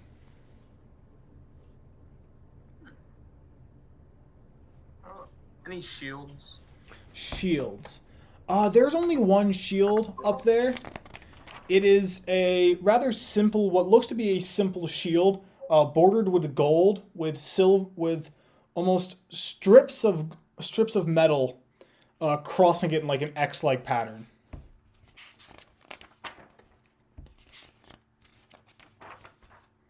I asked, where did things go? I asked Zeely, what's special about the shield? What is this enchantment? That is the shield. We call it the Shield of Entrapment. It's a rather simplistic item, but it is quite effective.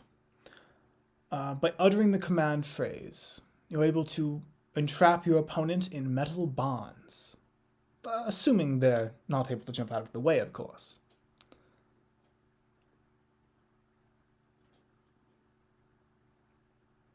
It is also a rather sturdy shield.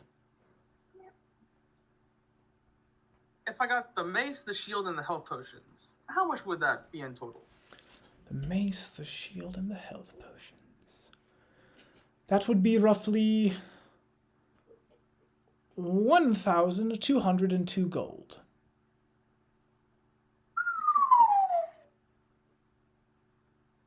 I'm getting 4 items. We'll be able to bring that down a bit. Well, to be fair, 2 of them are low-level healing potions. If you went higher on the healing Two of them are potions, nothing to me. I don't care. if you were to go for a higher healing potion, I'd be able to go 1,800 gold.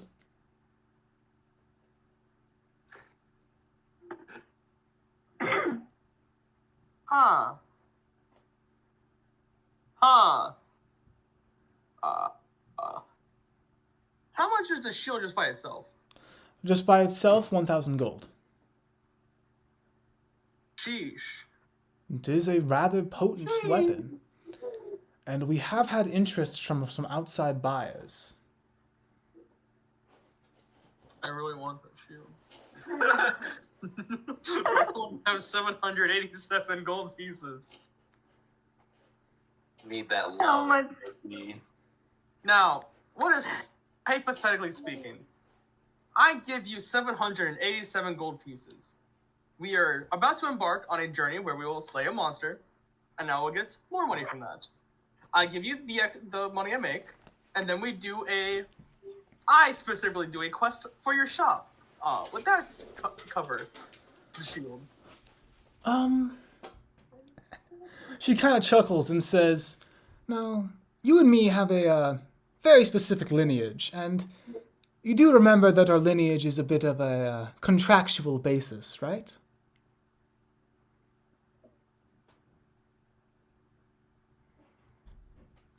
Well, I say we write a contract up. Ooh. Simply put, when you encounter a magical item, you bring it here first, and we will determine if we wish to purchase said magical item from you, in exchange for allowing you to borrow the shield until its debt is paid off. You simply become a supplier for us in exchange for your current gold and the shield.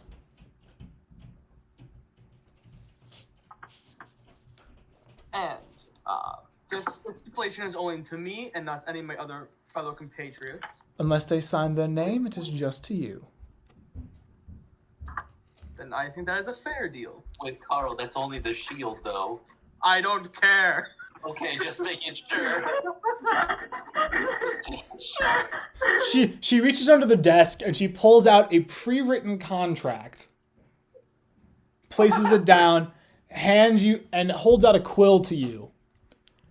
Simply sign your name. I sign it brilliantly. So, I sign it giant, calligraphy, everything. well, the moment you grab the pen, you feel a prick in your thumb and you sign.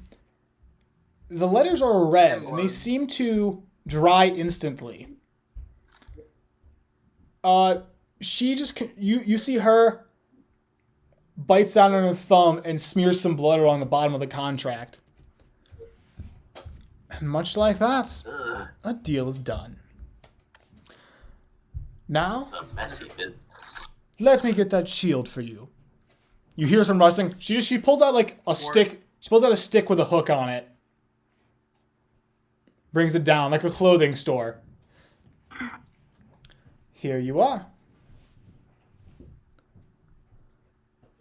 And you, my friend, have another supplier now. Thank you kindly. Thor in a new shield. I feel like Whenever Hunter has to do a shopkeeper, they're the most evil person in the world. That was completely worth it. I don't know what you're talking about. What is that shield called? It is called the Shield of Entrapment. So it's a +3 to AC when being used.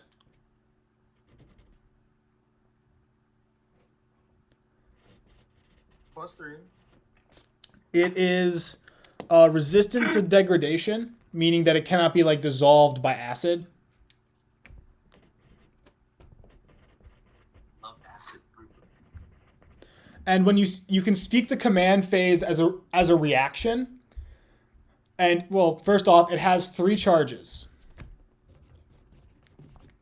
And when you speak the command phrase as a reaction, the steel strips surrounding the shield explode off and entrap the opponent who attacked you. So as a reaction, you're able to basically restrain your opponent completely. They're unable to move. I'm gonna say it's a dex save of what? The dex save is currently a 15. Not that bad.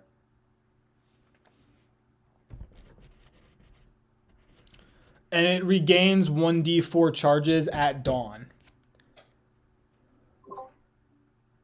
All right. Thank you. And I assume you exit the shop? I will go partake in the festivities of the town. All right, let's jump to Dickless now. Oh boy. Because Caden walked off screen. Are you done? Oh, Faye, are you done? Hold on. We can do my shopping real He's quick. looking for nuggets. Oh, God. That is fair.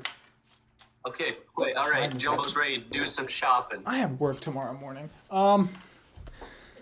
Jumbo, it takes you the better part of only an hour, actually, to find the rather Nice. boldly displayed Kripken's Fantasy.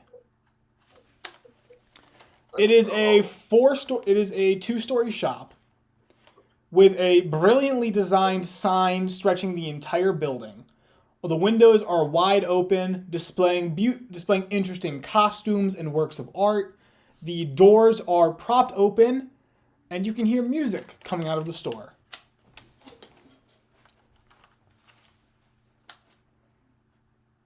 Wow, this must be the place. I mean, Where? This must be the place.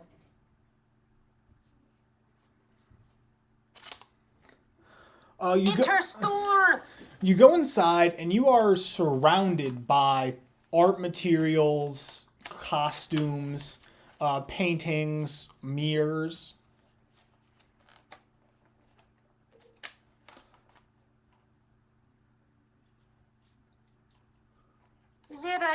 Is there a disguise kit within sight, or do I need to go ask the shopkeep? You look around a bit, and kind of, not even in the corner of the store, displayed front and center, you find all the materials of a disguise kit. ooh.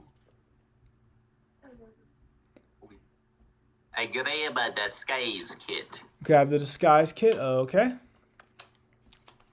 Also, can I look around for a poisoner's kit? You do not see a poisoner's kit around. Ah, shoot. All right, I'll walk up to the counter. Behind the counter, you see a tall female. Hair is kind of pulled back behind a pair of pointy ears. They have a bright smile on their face. Their clothes are a mismatched kind of Harlequin setup. So like one sleeve is yellow, the other sleeve is blue, and the vest is a mixture of the two colors. Yes, hello, and welcome to Kripken's Fantasy. I see you found what you're looking for today. Hey, also, quick question. Would you happen to sell poisoner kits here? I'm terribly sorry. We are a shop of the arts, acting and all its benefits. poisoning, unless part of a play, I is not see. something we specialize in. Understandable. I'd like to purchase this the costume kit. Ah, yes, the costuming kit. Are you acting in a performance coming up? Is there anything I can help you with? Oh no, I just like to dress up sometimes. It's a hobby. An admirable quality in some people. I personally enjoy it myself. That will be 3 gold pieces. Okay. I pay him, and then I say thank you, and then I take my leave.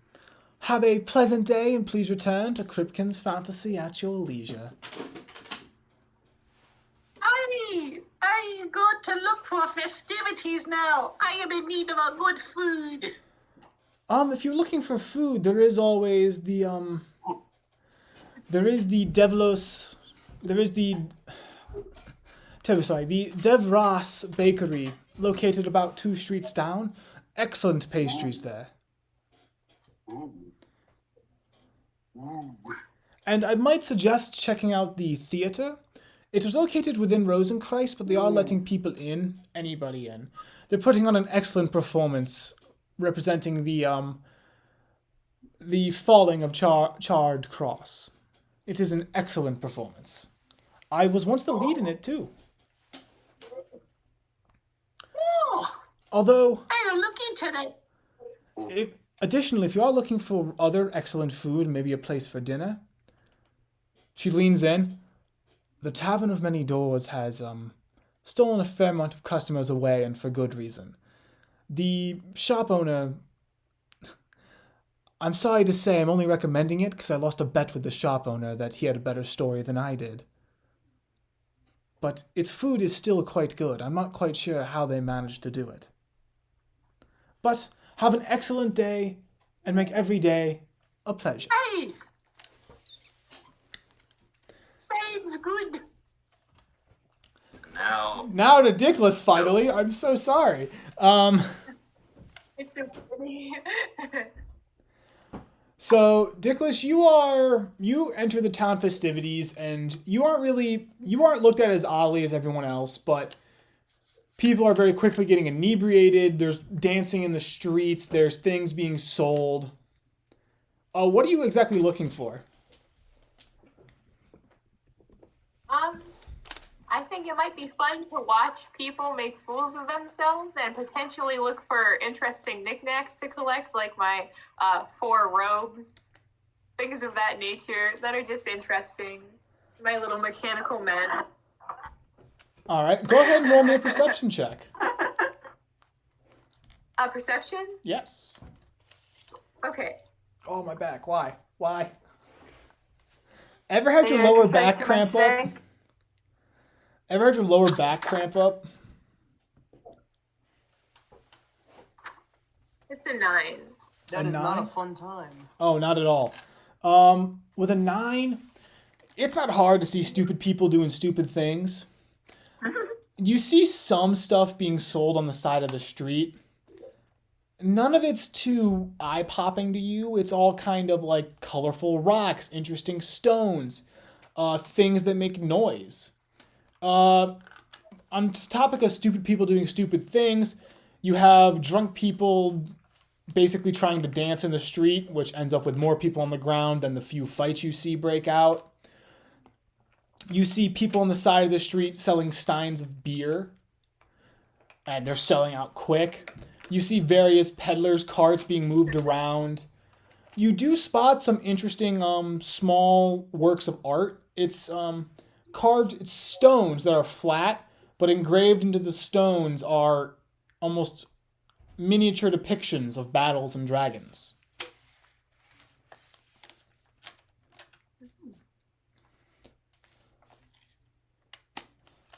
All right.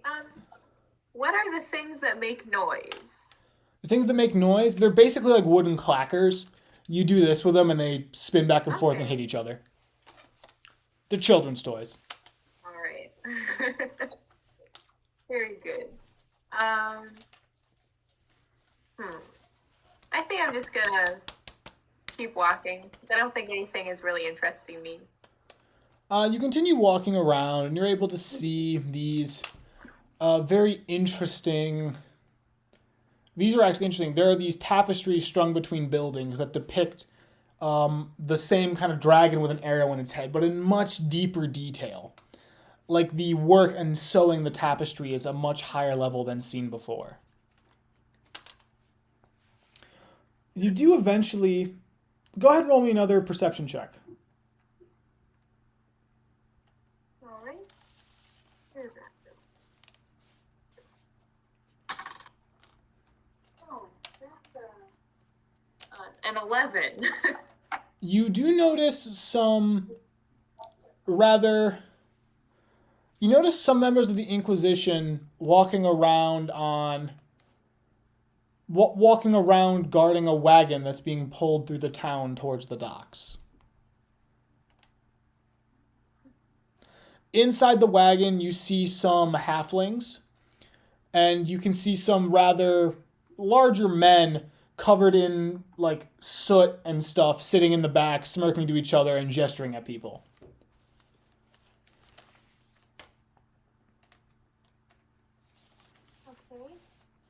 And written on the side of the wagon is the... One sec, I have to pronounce this right.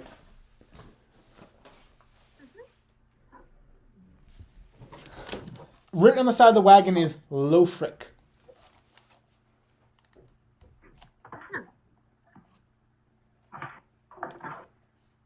Okay. And the wagon gets pulled through the crowd. The crowd moves out of its way.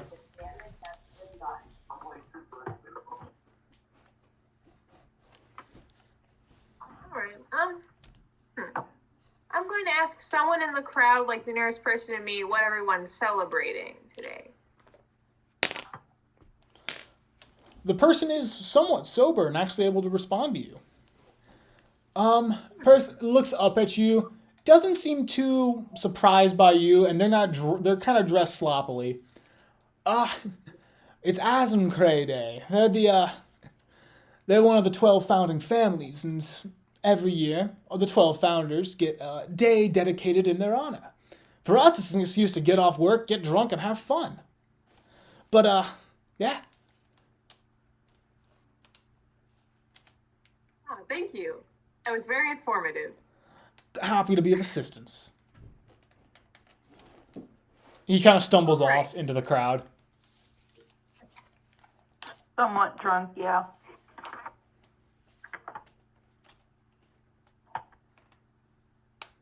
All right.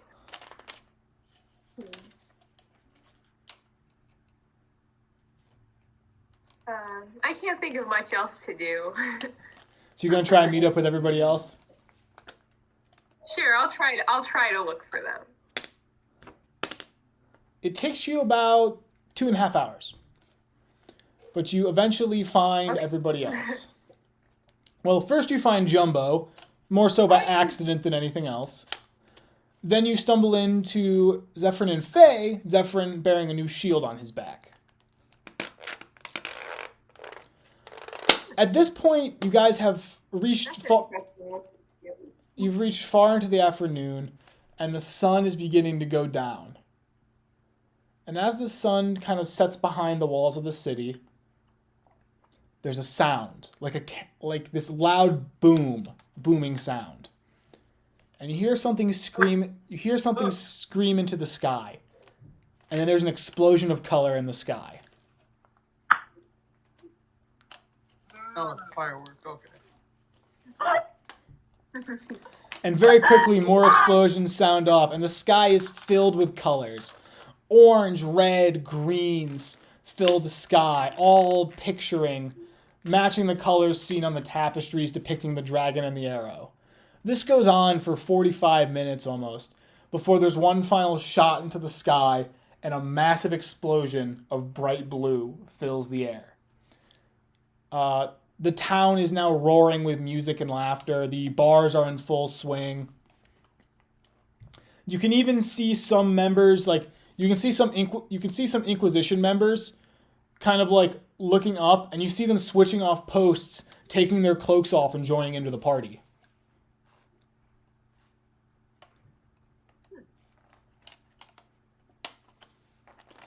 Now that you've all met up, Day to be alive. Well, do you want to stay the rest of the day, or make our way on down to that one town where the job is to kill the one thing in the forest? We could do that, I guess. why do I keep moving my map? We don't want any more, nothing to help into the people. I don't want anybody else to get hurt from that monster, right? I guess that's kind of important. Why can I not find out where I wrote this in? The town's name is Enreft. Yeah. Oh, yeah, I wrote that down. We're going to Enreth Town, where there's an Enreth forest, and killing a troll for a group that I did not write down the name of. It was something eagle? Question mark? It was the Golden Yeah. Eagles. I remember Eagle. Is that fire? Yeah, fire up. It was the Fire Emblem. Black Eagle is Fire Emblem. Yeah, it was the accidental Whatever, Fire Brandon. Emblem reference somehow, because I've never played that game. But, Oh, wait, are they the Black Eagles? Is Yeah, that they're Black Eagles, but they have a red insignia. Well, shoot. I thought it was the Crimson Eagle. Oh, it was the Crimson Eagles. Because it was Crimson Eagles. We made Eagles. fun of it because it was so similar to Fire Emblem. well, Dickless, you, however, see a familiar cart as you guys walk through the city. And you see the familiar name of Ticking Heart on the cart. And you see your tin soldiers being sold by the gnome tinkerer you met earlier. Smile on his face. He waves at you enthusiastically before turning back to the cart. Alright, I'm gonna go walk over and say hi. You walk over to the cart, and Waver kind of looks up at you and says, Miss Dickless, it's a pleasure to meet you again. Are you enjoying Azencray Day? Yes, it's very interesting to see everyone so merry and drunk. And the fireworks were very interesting. Oh, yes, they were. Lofric always does an amazing job putting them together. I do wish I could get my hands on some of the powder, but fortunately I'm banned since my last attempt at working with it.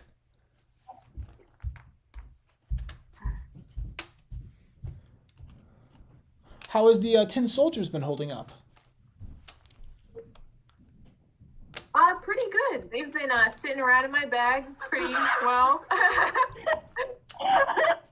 I'm aware it's an odd question, but there's a certain passion in my craft that I have, and meeting customers is always a fun thing to see how their wares still hold up.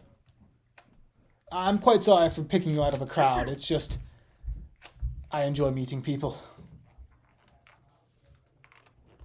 Mm-hmm. I will let you be on your way. Okay. It was nice to see you. Have a pleasant night, and I hope to be able to share something new with you when you return. All right. Yeah, I should be gone for a few days, but my party members do have something to do in town when they return. What was that? He gives you a salute and goes back to selling. All right. So are we off the road to the forest? Well, we need a wagon, I assume. Well, we have our wagon. Wagon. Isn't it stabled at the Inquisition It forever? is. It was an Inquisition wagon. Shit, So do we have to wait for tomorrow? No, you don't have a wagon. Oh, We so go. steal a wagon. We could go That is an option. I suppose this is for the job. We could go get horses or just walk. If we can borrow their wagon. I did it. We also do have money that we could use to buy a wagon. Correction, you guys have money. That's right. You have a shield. I have a banging shield. You have your money. I have a shield. Hey, my AC went up, so I'm okay with this. Oh, what's your AC now? It's 19. Oh, mine's 19 too, and I didn't have to spend any money on it. Yeah. Well, it's cool. Not naturally having 18. Yeah. Good for you, Anthony. Wow. So are you guys looking for horse stables now? Yeah. Where are the horses at? Give me some horses, Hunter. So where are you trying to look first? Are you trying to look in Canvas Town, or are you trying to look in inside Ryan's tomb? Well, I guess this town would be the more likely suspect. All right, very well. So you guys journey to Canvas Town. And it is additionally in a complete state of chaos, drunkenness, and the occasional 4 fistfights going on at once between several different groups. Occasionally overlapping, and now you have 2-on-2 that didn't know each other before they punched each other. But looking for a stable, I would like you to please roll an investigation check. Oh, Jumbo's great at this. Let's go, Jumbo. Oh, baby. 11. It only takes you about 3 hours of weaving through Canvas Town, getting stuck in crowds, to realize that Canvas Town doesn't have a stable. In fact, there is not a stable inside of Ryan's tomb. Well, shoot. You do see several horses about, but there's just not a place that sells horses. Ooh, I know. Let's go back to the Eagle place and ask them where we purchase a ride to Town. Probably inside the actual town. What, Carl? Oh.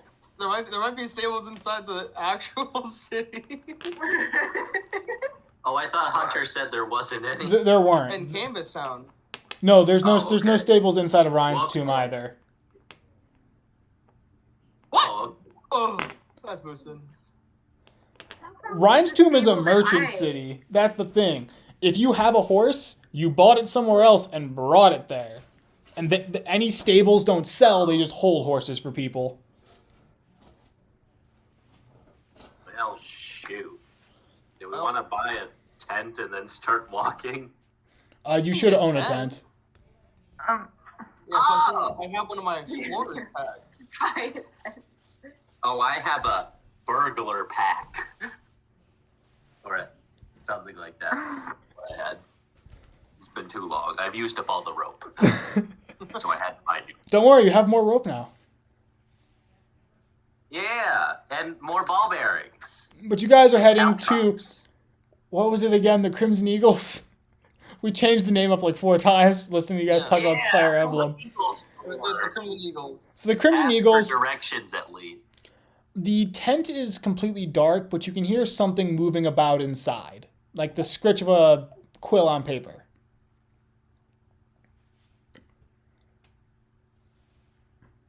Jumbo enters the tent. The man sitting there kind of looks up. It's the same guy you met before. He has his shirt's kind of unbuttoned. You can see the sleeves are rolled up.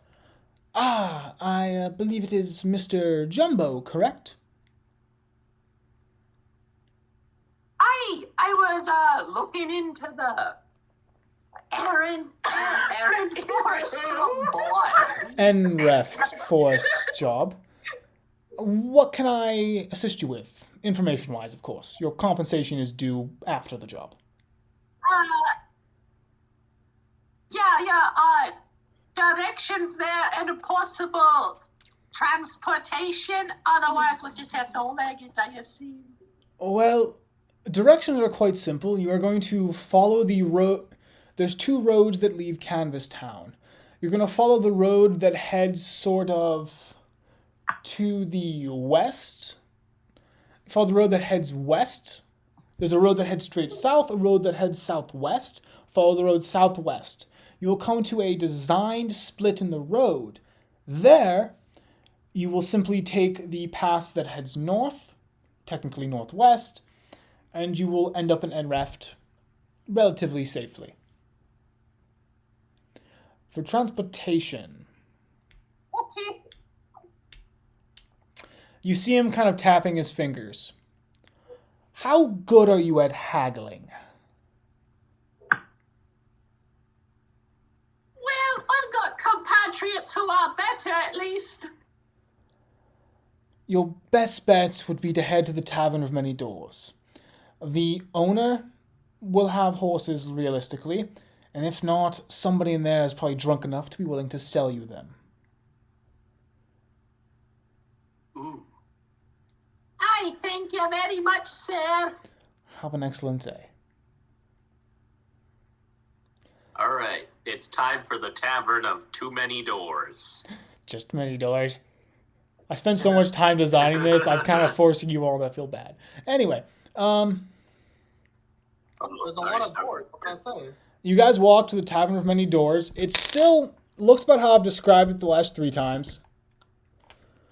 It's full of people. Like, people are walking in and out consistently, and it is a raucous place. And the smell of smoking meat hits you in the nose. And you can hear a rough voice is calling out, 2 orders potatoes, 1 order meat, 2 orders meat. Standing on top of a table calling orders out to the back kitchen.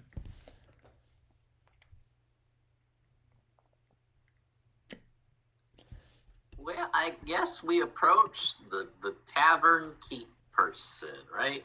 Yeah. Approach the bar. Behind the bar, there's about 3 people all kind of running around. 1 male, 2 female. The 2 females are both human. The male is a half-orc, actually, and he seems to be wearing a frock of sorts splattered with red. Oh.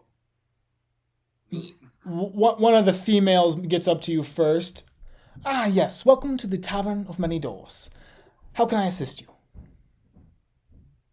I will be looking for horses. Horses. I'm afraid that we're simply a restaurant. There's not much I can help you with there. I was informed that your Tavern keep. have horses. It was the owner. Ah, the owner. Your owner. The owner would have horses. Oh, Mr. Farsight is over there. She points to the halfling standing on top of a table, calling out orders. Do they still look busy? That doesn't matter to Jumbo. Jumbo's gonna walk up and ask for horses. I was gonna say, do you care? Yeah, You walk up and say, you literally just say, "We want horses." Hey, do you have horses, sir? The halfling looks down at you, which is kind of a funny sight. Yes, I do. Who might you be? They're for sale. Oh, my name be Jumbo Big Noodle. I require transportation. With a name like that and a request like that, this is a story I gotta hear. So the halfling jumps off the table and onto the ground, and you guys are like roughly similar in height. And he kind of looks at your party and he kind of gestures to the table he was standing on. Why don't we take a seat and talk about this? Because, quite frankly, I'm invested now. all it took. Oh, sounds good.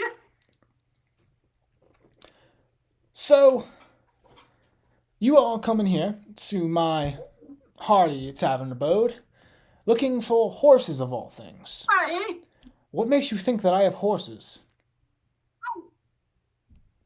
well, I was informed by a certain eagle about the fact that you might have horses. Sometimes that brat knows a bit too much for his own good. But yes, I am in fact in possession of several nice horses capable of pulling weight. Hi, Dad. Hey, that's good. My question simply is, why should I loan them to you?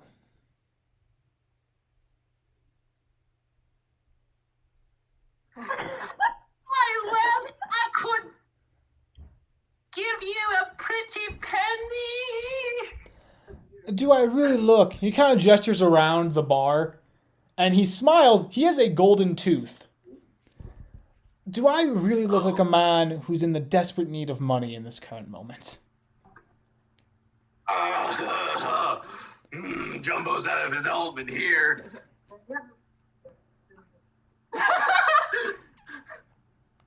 Could I interest you? Oh shoot! That is my one thing. I could possibly do a job for you. Wink, wink, nudge to my knife.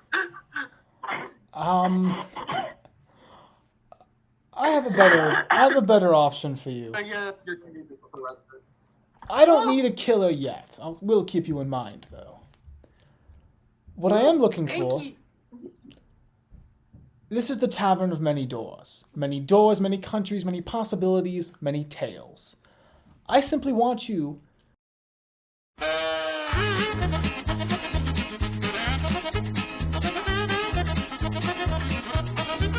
Oh. So the tavern keep is sitting there, and he says, simply have to share a better story than I do. Aye. You go first. Oh, Alrighty. this be the story of how Papa Big Noodle passed away. So we were traveling in a wagon one day. God, I've lost the Jumbo voice. The Jumbo has been lost. Hold on, Jumbo has to think real quick. His voice is distorted because he's remembering his dead father. All right. So You we can be do that. traveling in a wagon one day. Traveling down a bumpy road with our trusty Sneed, Small Noodle. Okay, thank you. And our trusty Sneed, Small Noodle. When all of a sudden an orc comes out of nowhere and says, "Hey lads, you need to hand over all your cash lest I knock your knockers." And me dad says, "Oh no lad, we ain't can't do that. We're poor man." And he says, "I don't care, hand over the cash." My dad says, "No," and he charges the cart right at the orc. But the orc, being an orc, just threw the cart aside off a cliff. And the orc goes, "Oh, my bad lads." The wagon tumbles down the cliff. Papa Noodle grabs me and throws me into the back of the wagon without bedding and stuff. No, the oak threw the wagon off the whole thing. He was a strong lad. Yeah, he threw me into the back because I was sitting in the front with him in the driver's carriage. And he goes, "Son!" and throws me into the back because I'm just a wee lad at about 1.5 feet. And then we fall down the cliff and I get knocked out. And when I wake up, I see my father's body there lying in front of me, under the neat Small Noodle's body as well. Roll me, And that's the story of how me dad died. roll me a performance check. Oh no! Can I? Let's go. At like intrinsic points of the story, I'll make his voice boom with thaumaturgy. Roll it with advantage. Let's go. Ooh, that's good. Okay. 19. The tavern owner sits there, laughing. That's good. Comedy's all I got. I'm not even gonna tell mine. That wins. Let's go. The story I picked was a bit more bland, but that blew mine right out of the water. You'll get your horses. You'll get them for free. Oh, On one condition. Oh god. Not another contract. I can't go into another one. You gotta come back here and tell me another tale when you're done with this little venture of yours. Hey, sounds good. Time to write down every thought I have between this and the next session. You'll find your horses tied out back. I got 4 of them, but I'm betting you won't need all 4. Hey. I never told you my name, did I? Hmm? I never told you my name, did I? Oh, no, you didn't. I'm tavern owner Falconsight. Have it on a falcon sight. You may call me Farsight if you wish. It's a play on my name. Falcon sight. Armor sight. It's a pleasure to meet you and do business, Farsight. He kind of gives you a short salute, and he walks off and says, "Now I've got to make sure my kitchen can keep up with orders." Aye, sounds good. When are y'all ready to head out? Now that we've got horses. yeah. What has been this? What has happened? You rolled high enough. I had the DC set to 17. Jumbo told an epic tale of grandiose adventure. Oh boy. We learn something new every day. Oh, all right. Let's go. I guess. So you head out back and you see 4 horses. They're pretty large horses, actually. One of them has a saddle meant for a halfling. The others are saddled normally. Well, one is saddled normally. The other ones have no actual saddle to them. Oh. Well. Who gets the saddle one? Well, 2 have saddles. One saddle is meant for like a halfling. The other is meant for a normal-sized humanoid creature. The other 2 don't have them. You can have the one with the halfling, because it's like, that's your Yeah. size. Aye, that makes sense. Yeah.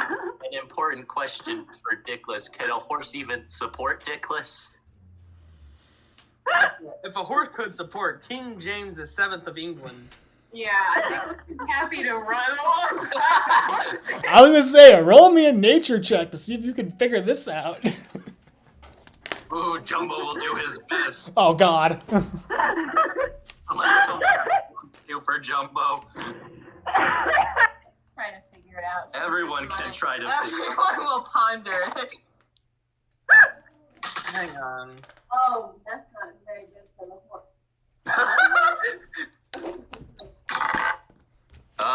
Jumbo got an 11. That's an 18. Oh God, Carl! I got a- Carl is mad. I got a 14. I'm checking something. I'm a wise man. There is for wisdom. Wisdom. Oh wait, did he ask for animal handling or nature? Nature. Okay, I was Nature. +4 to animal handling for some reason. Wait, what? Oh, that's right. I was gonna have a badger pet, but I forgot to introduce him at the beginning, so now I have to find him. Oh God. I feel like that should have been included in your character list. Yeah, well, I forgot to, so that's why I haven't included it. But Jumbo is mentally, not actually, on the lookout for a. Well, my rat that I had is Why did gone, number so- 2 go? I don't care. He's back. Now it's back. Of course you are. Why does nothing work for me? Anyway. Yes. The horse, with your 18 in nature, the horse could likely hold Dickless. But not for long. It would take exhaustion very quickly. Dickless, you said you're fine to walk alongside? Yes, and run if I have to. So we only need 3 horses? Yeah. I guess. Maybe we should take the 4th so that it doesn't get lonely. That's true. I We'll love take animals. all the I'll horses share. and leave one of them. Depends on if there are any horses staying behind. Oh, wait, I got a game. Oh no. Oh god. I train a horse, and I mix around with the other horses that don't have saddles. Which one's me? Oh no. Yeah, it's a horse. That sounds only fun. We just need 2 horses. Ow! Ow! Better move. What happened? Did you fall off your chair? My dad pushed me and I hit one of these. Oh, God. Oh, the classic foldable tables. And it hit me right on the head. Not great. I mean, if you can turn yourself into an animal, and like you only need 2 horses. Wait, we only need 2 horses. Yeah, alright, I guess just Aren't we separate gonna it. take this? And I will stand on each horse. One leg That's why he's splitting the weight. You're gonna Jean-Claude Van Damme this across 2 horses. God. Recreate that commercial as well. Just camera angles everything. I would like you to make me a, we're gonna call this an acrobatics check to see if you can do the splits between 2 horses as they slowly drift apart. You want to try that? You do have proficiency in It's not gonna be acrobatics. me though. I will change back if that ever happens. Oh. You're right. I don't know if I want to try that. I think that was a joke. So let's get back on track here. You guys, so we have Faye wild shaped into a horse. Faye Yeah. is now a horse. Dickless is Yes. going to jog alongside. Jumbo is Yes. riding the horse with a halfling saddle, and Zephyrin is taking the horse with a saddle. Yes. Yeah, I know what we're doing. Okay. We lost the track there for a minute, but I think we're good. At Yeah. this rate, we really didn't need the horses.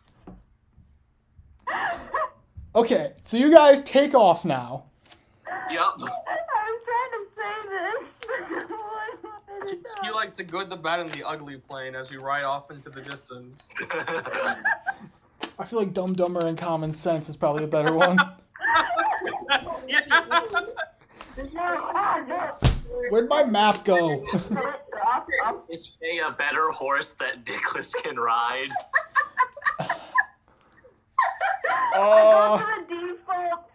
go to default stuff. I can't hold her if the regular horse can. I'm gonna say that currently she is just a riding horse, and that is not a horse that Dickless is able to ride, at least for a long period of time. If it was like a draft horse. Like a draft horse or war horse, I'd say yes. Oh boy. Maybe. Oh, what if Can I even into become an ox? that? I'd say you have to encounter it, and you have not at this point in your journey. No, I've only encountered Like regular wolf. horses. Horse stand? Is that an option? Anyway, you guys finally begin to exit Canvas Town. The sounds are still behind you. It is still a raucous night. You all exit Canvas Town, and you quickly are greeted with 2 possible roads. We need To to the go northwest. west. Jumbo remembers Northwest, not just this. west. Oh, wait, no, it's west. It was northwest. There is no northwest option yet. Both paths are going south. Yeah. What? We go northwest at the end. It's west, southwest, northwest. But they're both going south. No, it's southwest, then northwest. Then we go northwest. No, it's southwest, then northwest. What are the 2 paths in front of us right now? South and southwest. Southwest.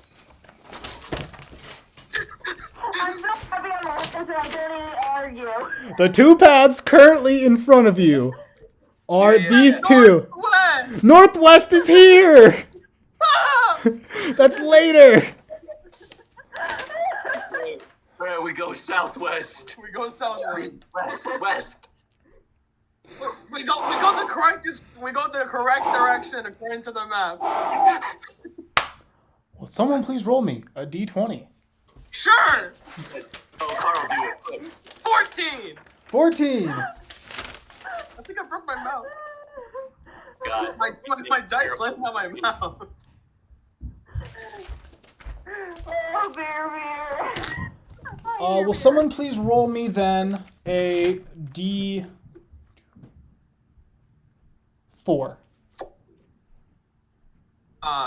Well, I can. Jumbo can do that. Jumbo got a 2. 2. Okay.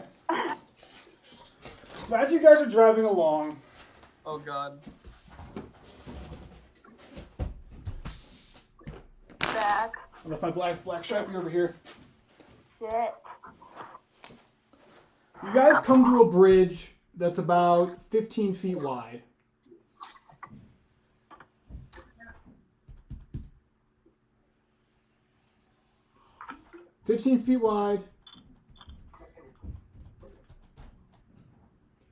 And about 65 feet long. Underneath the bridge is a sort of flowing river that's moving kind of lackadaisically. There are no guardrails on this bridge. And what? Oh, nothing. Just thinking. And sitting on the other side of the bridge, you see a faint lantern light and 2 people sitting on either side of the bridge. Oh. Are we on the other side of them? Give me 1 second. Yep.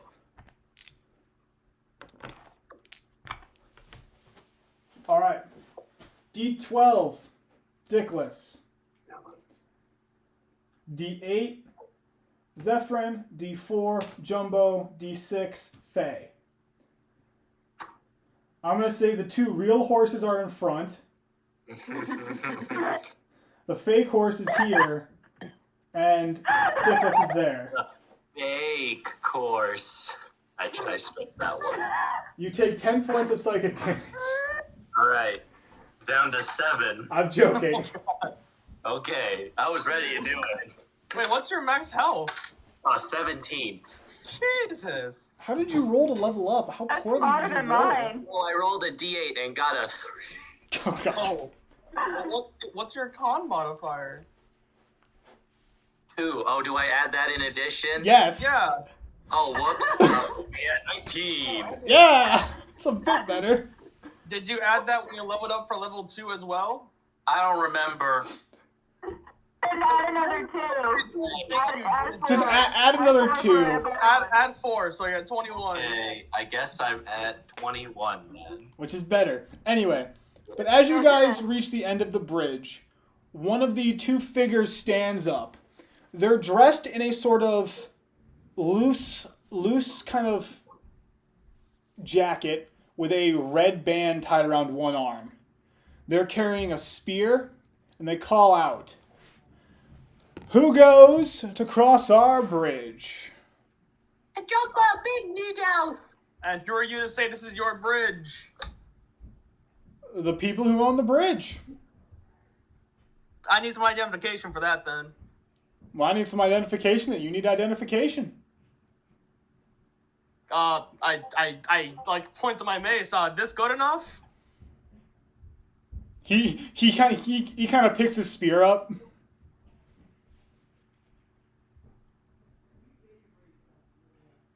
Look, buddy, we're not paying you if that's what you want. Well, I'm afraid the bridge is out of order then. It's a bit dangerous with no handrails. Oh, that's a shame. I mean, it's not a hard price. It's only 3 gold to cross. Per person or for one passage? For 1 passage. Ooh. Okay, it's up to you guys if you want to pay or not. That's not that bad. I mean, Of course! If they see me as a horse, then they won't count me as money, right?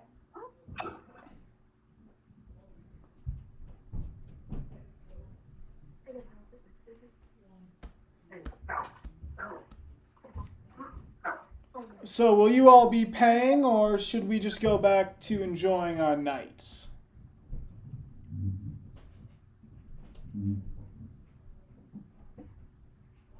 Jump out, friends, 3 coin across the bridge. Roll me a d20 and add your dexterity modifier. I can roll his d20. Alright, that's a 16, and then his dexterity is... Where do you find that?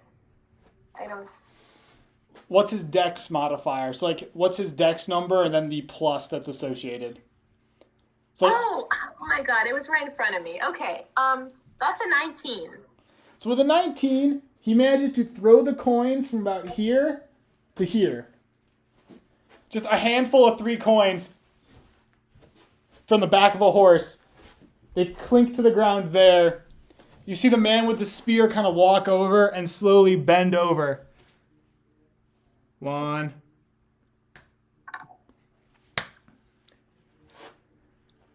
Thank you kindly, and please enjoy your passage.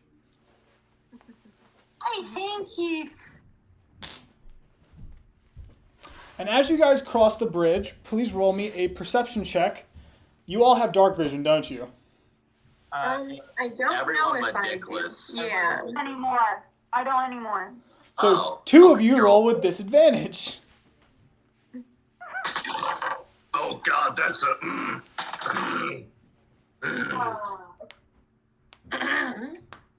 Four. When you do a disadvantage, I do the lowest one, right? Yeah, roll twice, Yeah. take the lowest. Okay, I got a 7. 7? A dirty 20. Oh, come on. Carl is immune to I have everything. a +5. Well, Carl, Zephyrin, notices that as you cross the bridge, that the embankment on the other side runs out a little bit. And from underneath the bridge, he hears a slight noise. The sound of talking, moving armor, and weapons. There are more people underneath the bridge. You guys get across no issue. The man... I casually say loud, man, it sure is a bad idea to rob us as we are powerful magic users. The bandit kind of looks at you and says, it's not robbery, it's just a protection clause. Nothing illegal about it. If you attempt to come near me, I will protect myself with you being dead.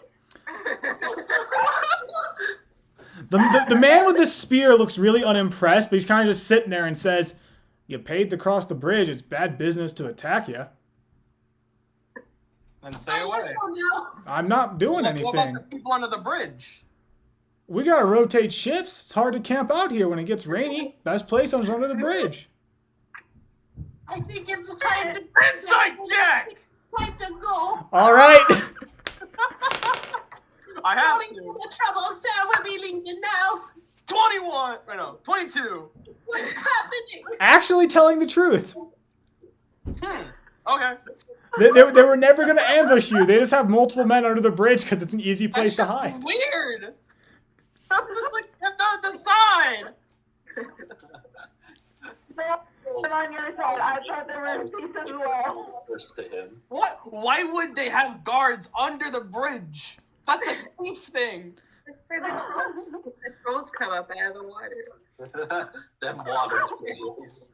So you guys move on past the rather uneventful encounter. It's a bit rude, isn't it? And the night goes on. Now, could Dickless and... Oh, it's frozen again. Great. Could Dickless and Faye both roll me Constitution saving throws? Uh-oh. Oh dear. Oh, no. Faye, you have advantage on this.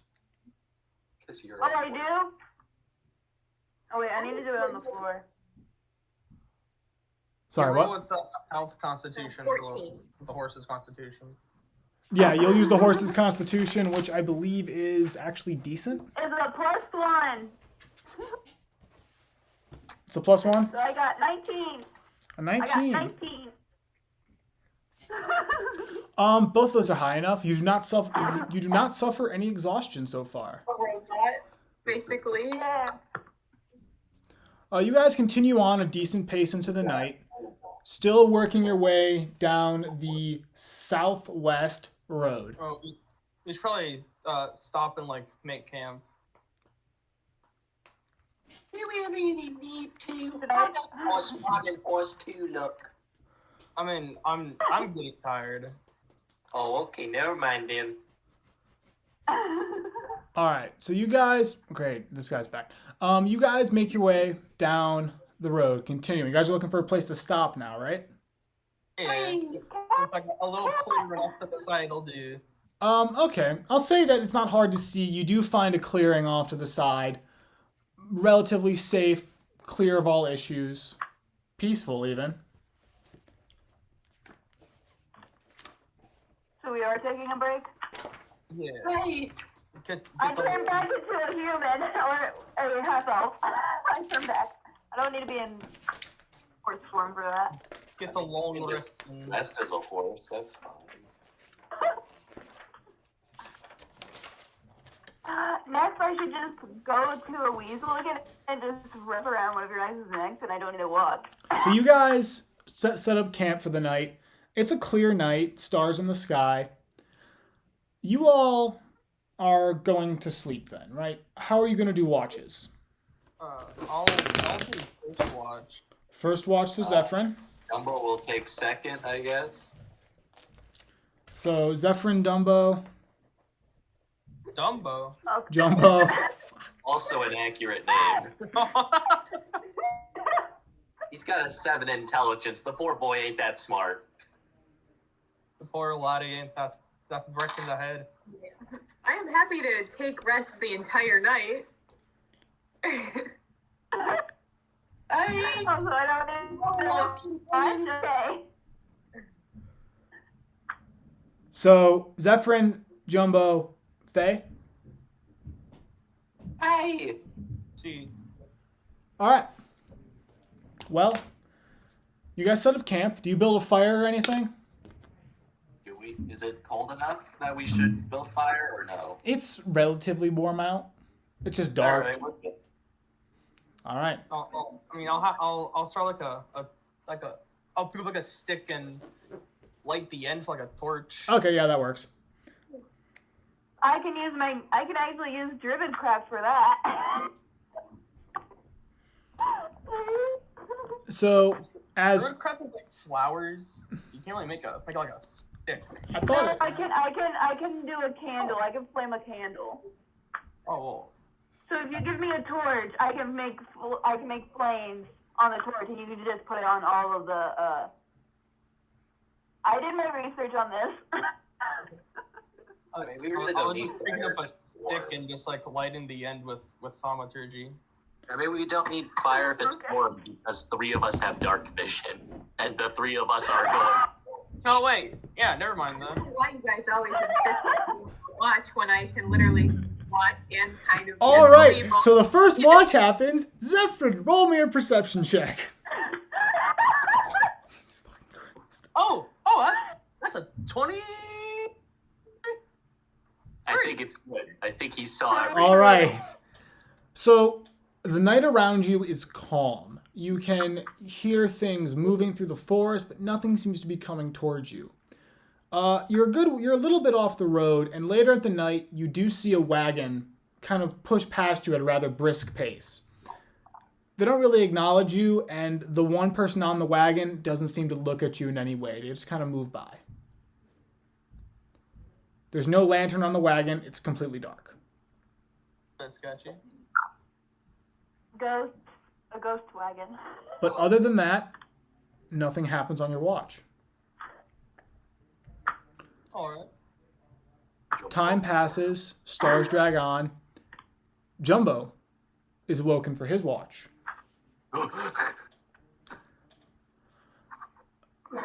Jumbo, please roll me a perception check. Oh, God! 6. 6. 6.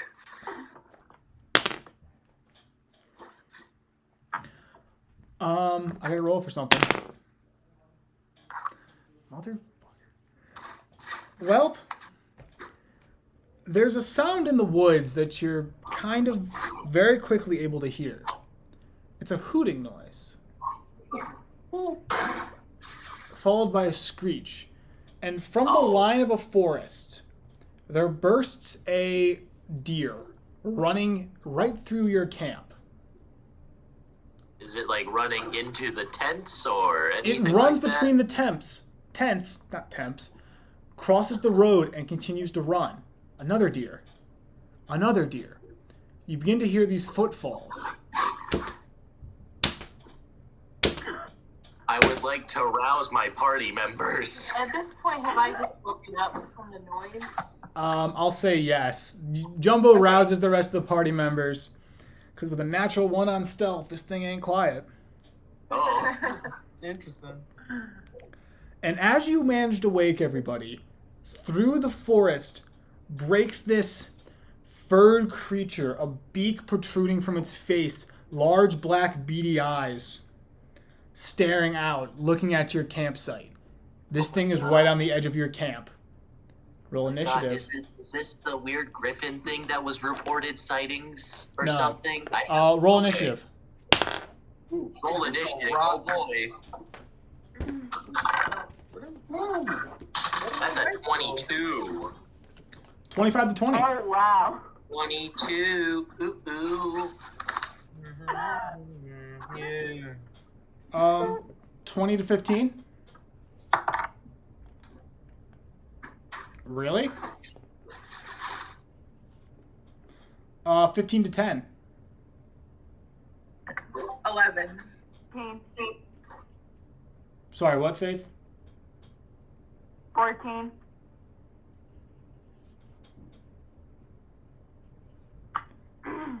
And then last up, what'd you get, Zephyrin?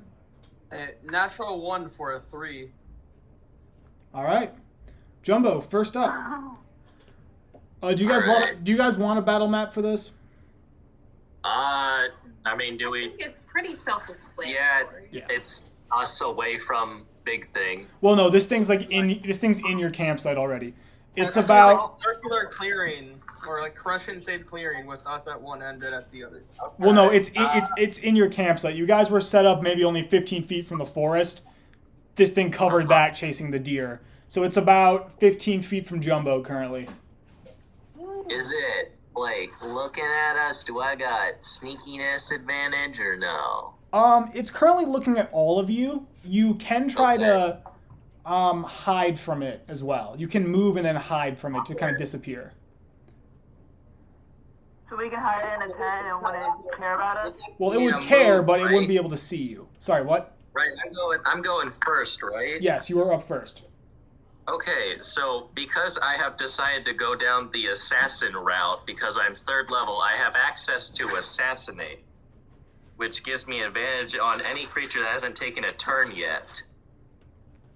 So, I'm gonna try to just stab it with the venomous dagger. If he hits, he gets an instant sneak attack. I know. Yeah. So you have sneak attack as well. Yeah. So- Fast. So we're gonna see if we can do this good. So you rush forward, Oh, close. thank God we have advantage. That wasn't much better. 13 to hit. Barely hits. Ooh. You swipe the dagger across. You cut through the thick fur and feathers. Your blade barely nicks the neck, digging in. The poison drips off the blade, doesn't seem to have an effect. Go ahead and roll damage and add your sneak attack. Okay, do I sneak still attack- want to roll for with the poison as well? No, poison didn't work. I Okay, think your put that sneak one away. attack is 2d6 now. Yeah. Ooh, that's a good one. And then I add my dex mod, right? Yes. See. Okay, so 16 damage. Nice. Mm. Okay then, that's a start. You can't just look at my modifier and be like, "Oh, just +3. That's nothing." Well, That's why. Yeah, I know. it's now the monster's turn. All right. Monster's probably angry. It is. It's going to make 1 beak attack and 1 claw attack against you. Oof. Don't worry, with how I roll, these won't hit. They both hit. I think they do. Oh, That's a 21 to hit, and that's Yeah. a 25 to hit. yeah, them hit. Hypothetically speaking, I think that hit. I think I might need to upgrade my AC at some point. You take No. I can give you my old shield if you want to use that. 10 piercing damage from the beak attack. And And one hunter. Good thing you got You're the second. probably happy that you got a +4, right? Yeah. Now you're down to 11. I go down to. Is it just 11, or I thought there was another attack? There is. You then take 11 damage. Oh no. 10. You take 10 damage. damage from the next attack. 1 health. It's 1d10 plus 5 plus 2d8 plus 5. Okay. You Jumbo's got getting it, yeah. That's from right now. He's still up. He's still gaming. I'm so sorry. All right, that ends the monster's turn. We move on to Faye with a 14. I give him my one of my 2 health potions. That would be. He's currently up. You'd have to run up and basically force it down his throat while he's engaged with a monster. I'm gonna say that's not gonna work because he's not down. He's still conscious. Got it. Okay. Okay, I shoot it with a short bow. All right, go ahead and roll to hit. 14.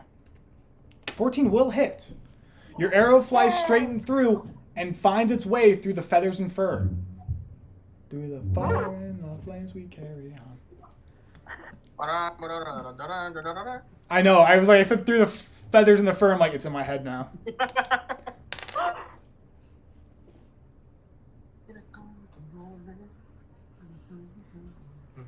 Honestly, my favorite song by them is actually Razorblade Meltdown. I like that a bit better than Through the Fire and the Flames. I honestly have only listened to the Fire and Flames by them. That's fair. Well, how much damage? 2. 2 damage? Yikes. What did you roll? Yeah, not that much.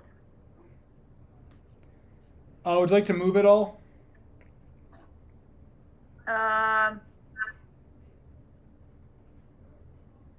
I'll stay in place. All right. I'll try to look for a time to. Dickless, you're up. All right. I am going to try to attack with my greatsword. So you're going to run up, close the distance, and swing. Yep. All right. Okay. So what do I add the roll to hit with? I add the proficiency bonus and then my Strength modifier, yes. Okay. 14. Sorry, I played a dex-based fighter, so dex is always my first answer. That's okay. It's a 21. That hits. That sound. Okay. You soundly cut right through the fur. It splits like Noah splitting the sea and digs in right to its back. Very good. All right. Let me roll. 9 damage. 9 damage. All right. And last but certainly not least, Zephyrin, you're up. I will run up to Jumbo, give him a nice slap on the back, and a cure wounds at 2nd level. Cool. Good. That's just, it's 2d8 now, if I remember right. Let me make sure. I can't wait to get healed for 2 HP. Oh, yes, that's physically impossible. Oh, never mind. I thought you were only 2, and then I forgot there's adding things. So 4 HP. You heal what? 17 hit points. That's pretty good. Back up to 18. Can't wait to and attack then you again. And then I'll stand in front of All the Jumbo. blood. I'll stand in front of Jumbo with my new shield and try act as a shield for him. Okay. Top of the order, Jumbo. Oh, it's back to me. I'm gonna run past the shield now. Yeah, you know what? We'll just go for it, I guess. We're gonna try to bludgeon the thing with the crowbar. The dagger goes back in its sheath, and in a fluid movement, the crowbar comes out. Roll to hit. Here we go. Papa's crowbar. Papa's crowbar. 16. 16 will hit. All right. Get him good, Papa. Papa did 2 damage. All right. Oh, if you roll a 19 or 20, it's crit, which means you deal double damage. All right. So Jumbo landed the first hit. It's now been hit 2 more times. So it's going to attack Dickless with a beak, and will make a claw attack. Actually, no, it's going to do a beak against Jumbo and a claw attack against Dickless. Alright. The beak against Jumbo? No. Wait, actually, does a 13 hit No, thank God. against I won. against Dickless?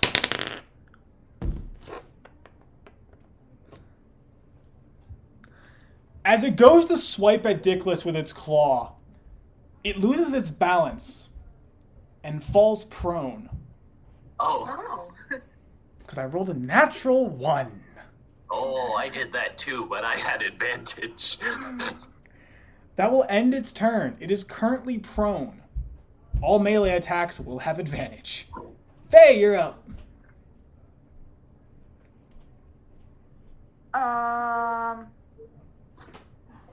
I'll do a short bow again. This will have disadvantage. Oh, it will? Okay, never mind. Hit it with a stick. How close is it to me again? You're about 30 feet away, so it's within walking distance. Oh, okay, so scimitars? Okay. Yep. 21, 22. Okay, I'm using scimitar. Oh. 12 to hit. 12 to hit will not hit. You do have advantage on this, though. Oh, Advantage on melee, disadvantage on ranged. oh. Melee, I got 19. 19 hits. Just by 6. That'll do, son. That'll do. 4. That'll do, laddie. 4 damage? Alrighty. 4 hit. Well, here's what's unfortunate. Dicklish, you're up now. Okay. Destroy it. It's prone, so you have advantage. Oh boy. Okay. Destroy it. Cast it into the fire. That's an 11. Okay. 15. 22. Hits. Okay. Right. Grab. I almost feel bad for this thing. Me too. Almost. Okay. I rolled 2 6s and got 6 on both of them, so that's wait, 12. Oh, how'd you calculate that? Oh, it was a 17 damage. This thing is looking rough. Your blade comes down like a guillotine, cutting deep into the back of its neck before dragging across, severing a lot of tendons. It's in pain. And Zephyrin, you're up. Well, seeing that like a giant gash made, I'm gonna try to bash its skull in along that gash. Oh no. Your trusty mace comes up. Roll to hit. Ah. Oh. 21. Hits. For 5 points of damage. This thing is looking haggard. Jumbo, you're up. Oh boy, it's Jumbo's turn. You have advantage. The jumbo. I have advantage. I guess let's use Papa's old crowbar. I like to imagine you all just surrounding this thing, bringing your weapons up and slamming them down on it repeatedly. That's so sad. Yeah. All right. That's a 17 to hit. Hits. Cool. Deserve. With my not at all a sneak attack bonus.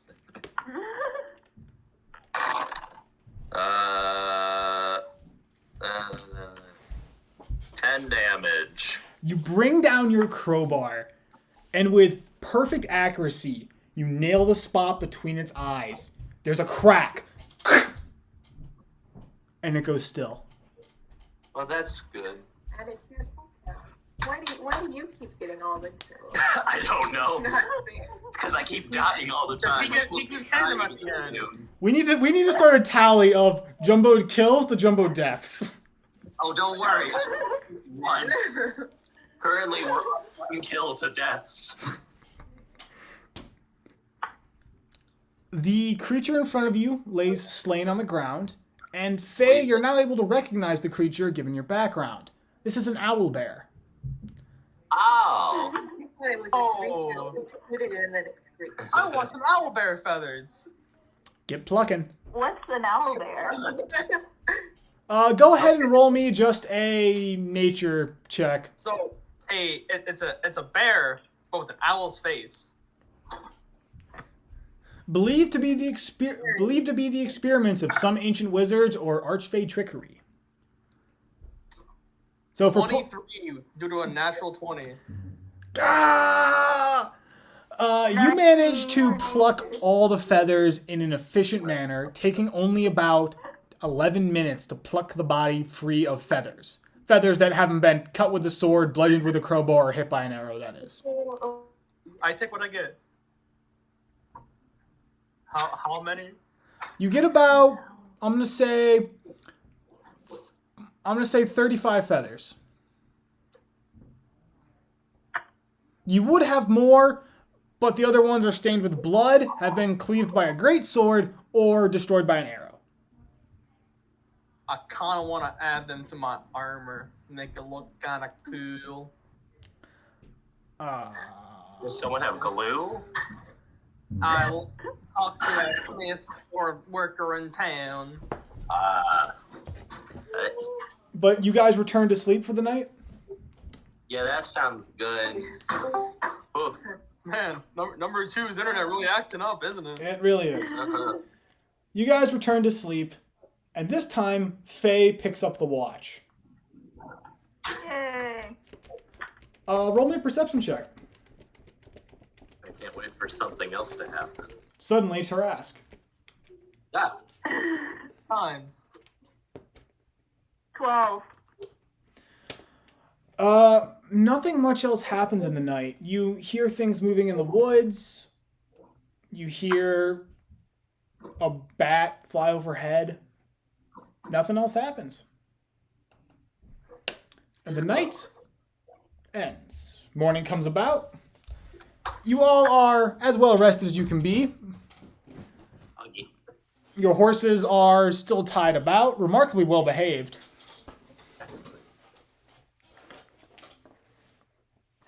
Hear me out. A Tarrasque isn't that hard to kill. All you need is 2 bags of holding. Do we have that? You put, because here's how you do it. Take one, put the other inside the other. It creates a dimensional space rift in time. Yep, and there it is. closes in on itself. Alright, what's the highest level thing I can throw at you that's from an expansion book? And the engineers play the game memes. Alright, where's Mordenkind? Mordenkainen's Tome of Foes is not a fun one to pick You're right. from. The ball bearings would kill it. It would trip on the ball bearings. And itself with its own spines. Crit ball bearings. Wonder how you guys would fare against an Elder Tempest. Not very well, because I've thrown that one at someone before. They died. But Carl, we have we have 3 bags of 1,000 ball bearings. You're right. Yeah, I bought 3,000 ball bearings. They actually are weak to ball bearings. They take double damage from ball bearings. Anyway, you guys continue on your journey heading southwest. The sun is just kind of cresting the sky. There's kind of dew on the grass. It is a very humid day, though. Almost sticky and uncomfortable. Oh, the humidity. But I'm going to roll a d20 this time. Oh, God. Oh, As you guys go along, you pass an empty field. This field, the grass is all shorter than the rest. Sitting in the middle of the field is an old dead tree. surrounded by stones. There is nothing else in the field, nothing else around it. Just the dead tree with stones surrounding it. Is Jumbo interested in dead trees? They are technically a corpse. It looks cool. I'll investigate. Jumbo is not interested in dead trees, but if the party is interested, he will go investigate. As I would like everybody to please roll me a perception check.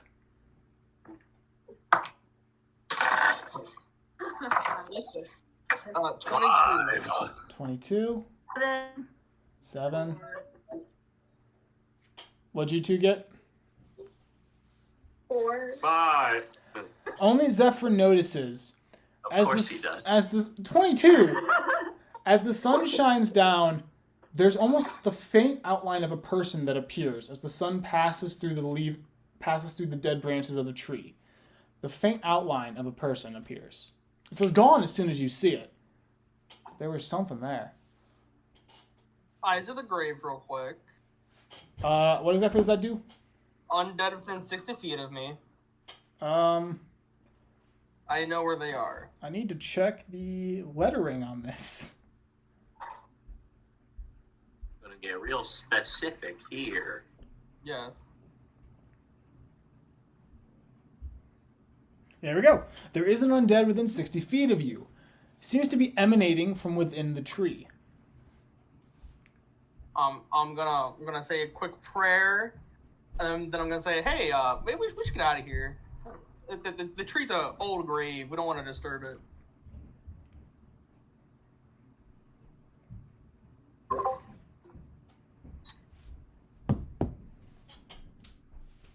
All right, so you guys leave, I guess. Moving on down the road. Just say a prayer to the tree, then mosey our way on down. What I need. You guys mosey on down the road.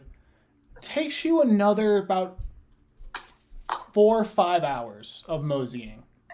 At the edge of 120 feet away from it, I will casually say something on my breast and cast sacred flame on the inside of the tree Wow. where the undead was.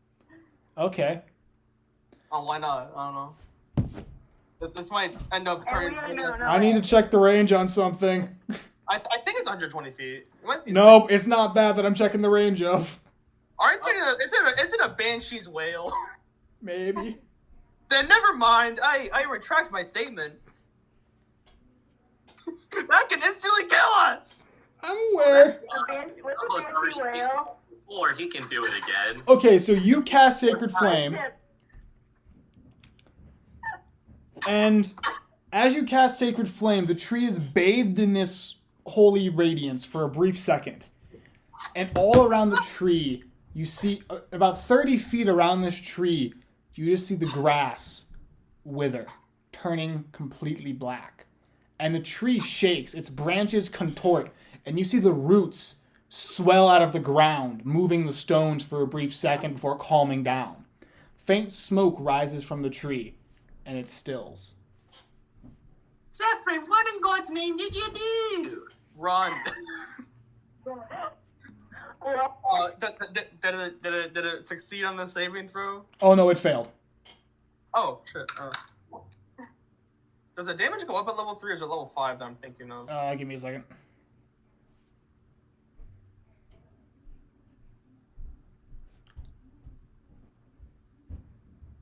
Uh, 5. There. So it's only 1d8 crit. The 3 points of radiant damage, and I kick my horse into a sprint because I want to get the hell away. I'm assuming everyone else follows the sprint. Yeah, well, I will mean, sprint after the horse. okay, I guess we're all sprinting then. You sprint for another probably mile before calming down. Your horses are meant for riding. They're able to handle this. Dickless, you're a freak of nature. You're fine. But you guys are on the southwest road with nobody else on it for another 2 hours. And I'm dead. Tired. Because I did not transform into a horse. Oh, so I you am dead didn't. tired. That's Roll me right. a Constitution wait, roll me an athletics check. Just hop on the horse. Ooh, athletics. Can you keep up with 2 sprinting horses and sprinting robot? Or you can hop on one of the horses. You can hop on one of the horses. With a 19, I will say you're able to at least... You guys booked it before I could have said that. 19, you're able to handle the running. You don't keep up well enough, but you handle it. You're not exhausted. Okay. But you guys eventually... I'm on a horse, so. You guys eventually and finally arrive at the fork in the road. The second fork. Now we go Northwest. Southwest. Wait, no, we go northwest. Northwest! Northwest. You two are very complicated on directions, aren't you? It was northwest, I swear. He never said. It was he only said northwest. Which one? You guys take the northwest path. This path is a little rockier. It's a little less well maintained. Your horses still handle it well. But as you're journeying, you notice that in the distance, these forests seem to be thicker than the ones you've seen about this countryside.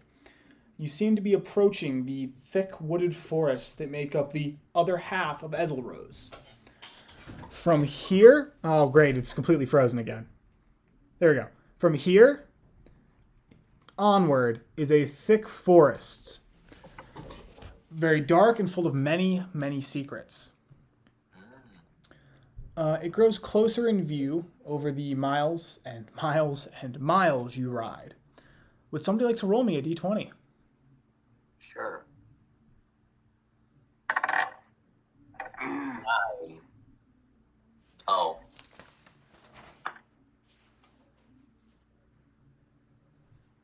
What'd you roll?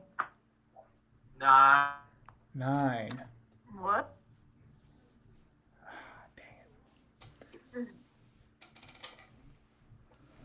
With a 9, there's some, as you ride along, there's a wagon coming towards you. Uh-oh. The wagon is decorated with an odd kind of flag twisting off behind it. The flag bears the symbol of a compass, but the compass needle is twisted into almost a question mark. The wagon coming towards you kind of pulls off to the side of the road to let you by, mostly a way of being polite, and kind of gives you a wave as you go by, unless you would wish to stop and talk. Jumbo will wave back and nothing more. All right. Or they like stop at the side of the road? They pulled off to the side to let you all by because their wagon was pretty wide. I give them a nod of thanks and keep on going. All right, you all keep on moving. Yup. Best not to interact. With a pretty basic pace, you guys are able to drive pretty efficiently. You drive horses. That's the correct terminology. You ride horses? You ride horses. You don't drive horses. No, you drive. Yeah, you. Well, I guess you drive cattle is what I'm thinking of. Well, we don't have a wagon to drive right now, so we are technically just riding 2 horses and 2 people are walking. It's about a little past. It ends up being a little past midday, and you arrive at the small, sleepy town of Enraft. The town.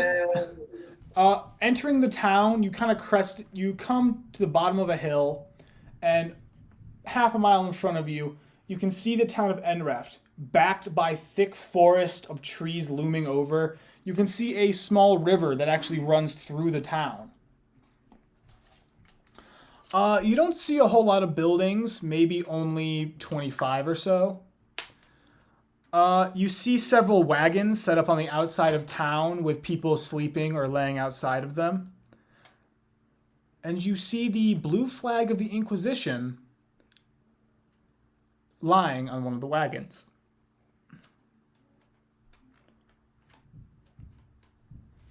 Well, We don't care about that.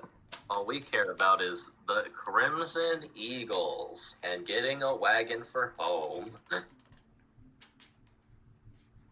It's inside the town, yeah? So I assume they're just there for Inquisition work. Yeah. We need to find the mayor of Enref, right? To get the I deets. think so. Or we need to find the other Crimson Eagle set up here. It was the mayor. Okay, the mayor. So you guys enter in the town. There's not really a set path around the town. It's just kind of laid out randomly. There's a fairly large building in the center of town that you can pretty much see from anywhere. It's a building that's actually made of stone instead of the other wooden houses that are around. Enter the building. You get some odd glances from people around the outside, mostly just not used to seeing outsiders. And you walk up to the building. The door's there with a lion-mouthed knocker. How high up is the knocker? Too high for you. Okay. Could someone else do it? Sure.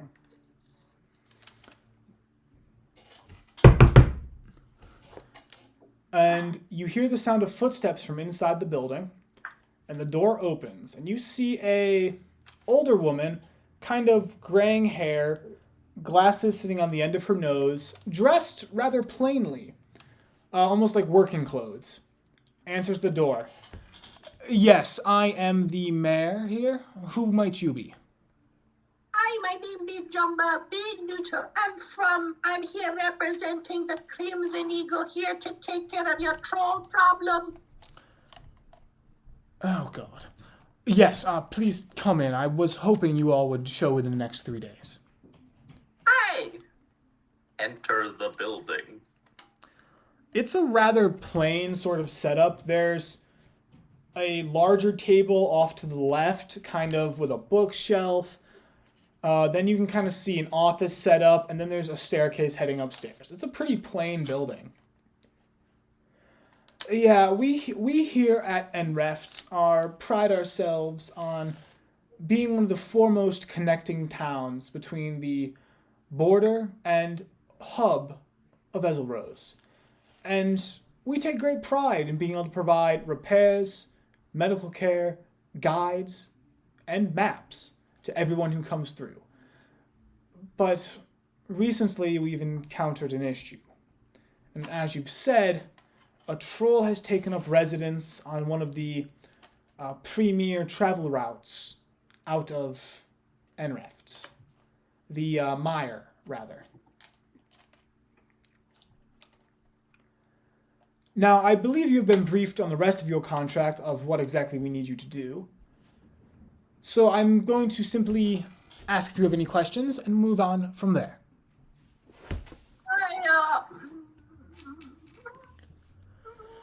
That can be said for later. Jumbo is good. So the troll's in the forest, right?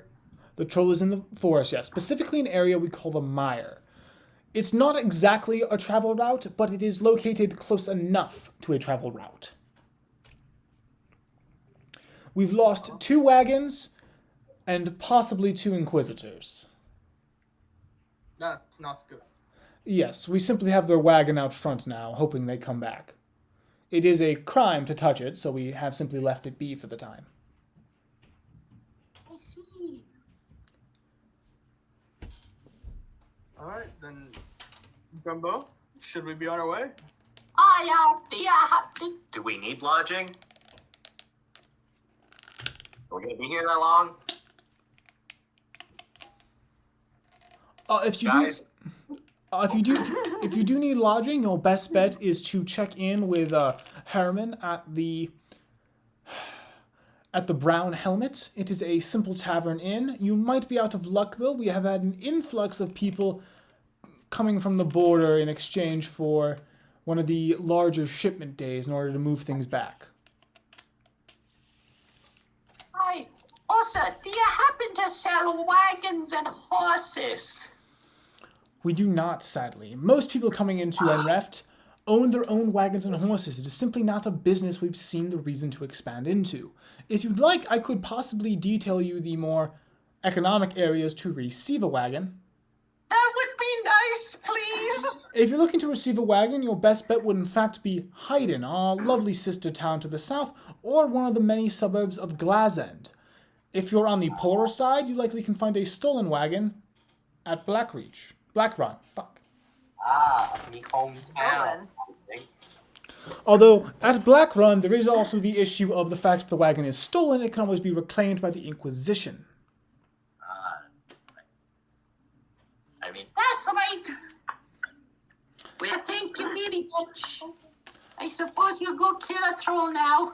Very well. I believe that you know where to look then. You do not need my assistance anymore. I am still dealing with matters of personal finance. we do know where to look. It's in the mire part. Do we know how to get to the mire part? Could we have a guide to the Maya pod? Oh, you do need a guide. Or at least just a good direction to start. Well, if you would like a guide, The area? go to the Brown Helmet. In there, you will find a man named Bertrand. Simply tell him to get off his lazy ass, and he will help you. Sounds good. If you just need a general direction, you will take the southernmost road to Kobla, and then you will deviate at the first possible turn off. That will be close to the mire. Simply venture into the swampier part of the area, and you will find the traces of the troll. Hey, sounds good. Very well, have a nice day, and hopefully this is resolved quickly. I hope so too. It's a forced smile she gives you as she quickly turns around and sits down at her desk and begins going over paperwork.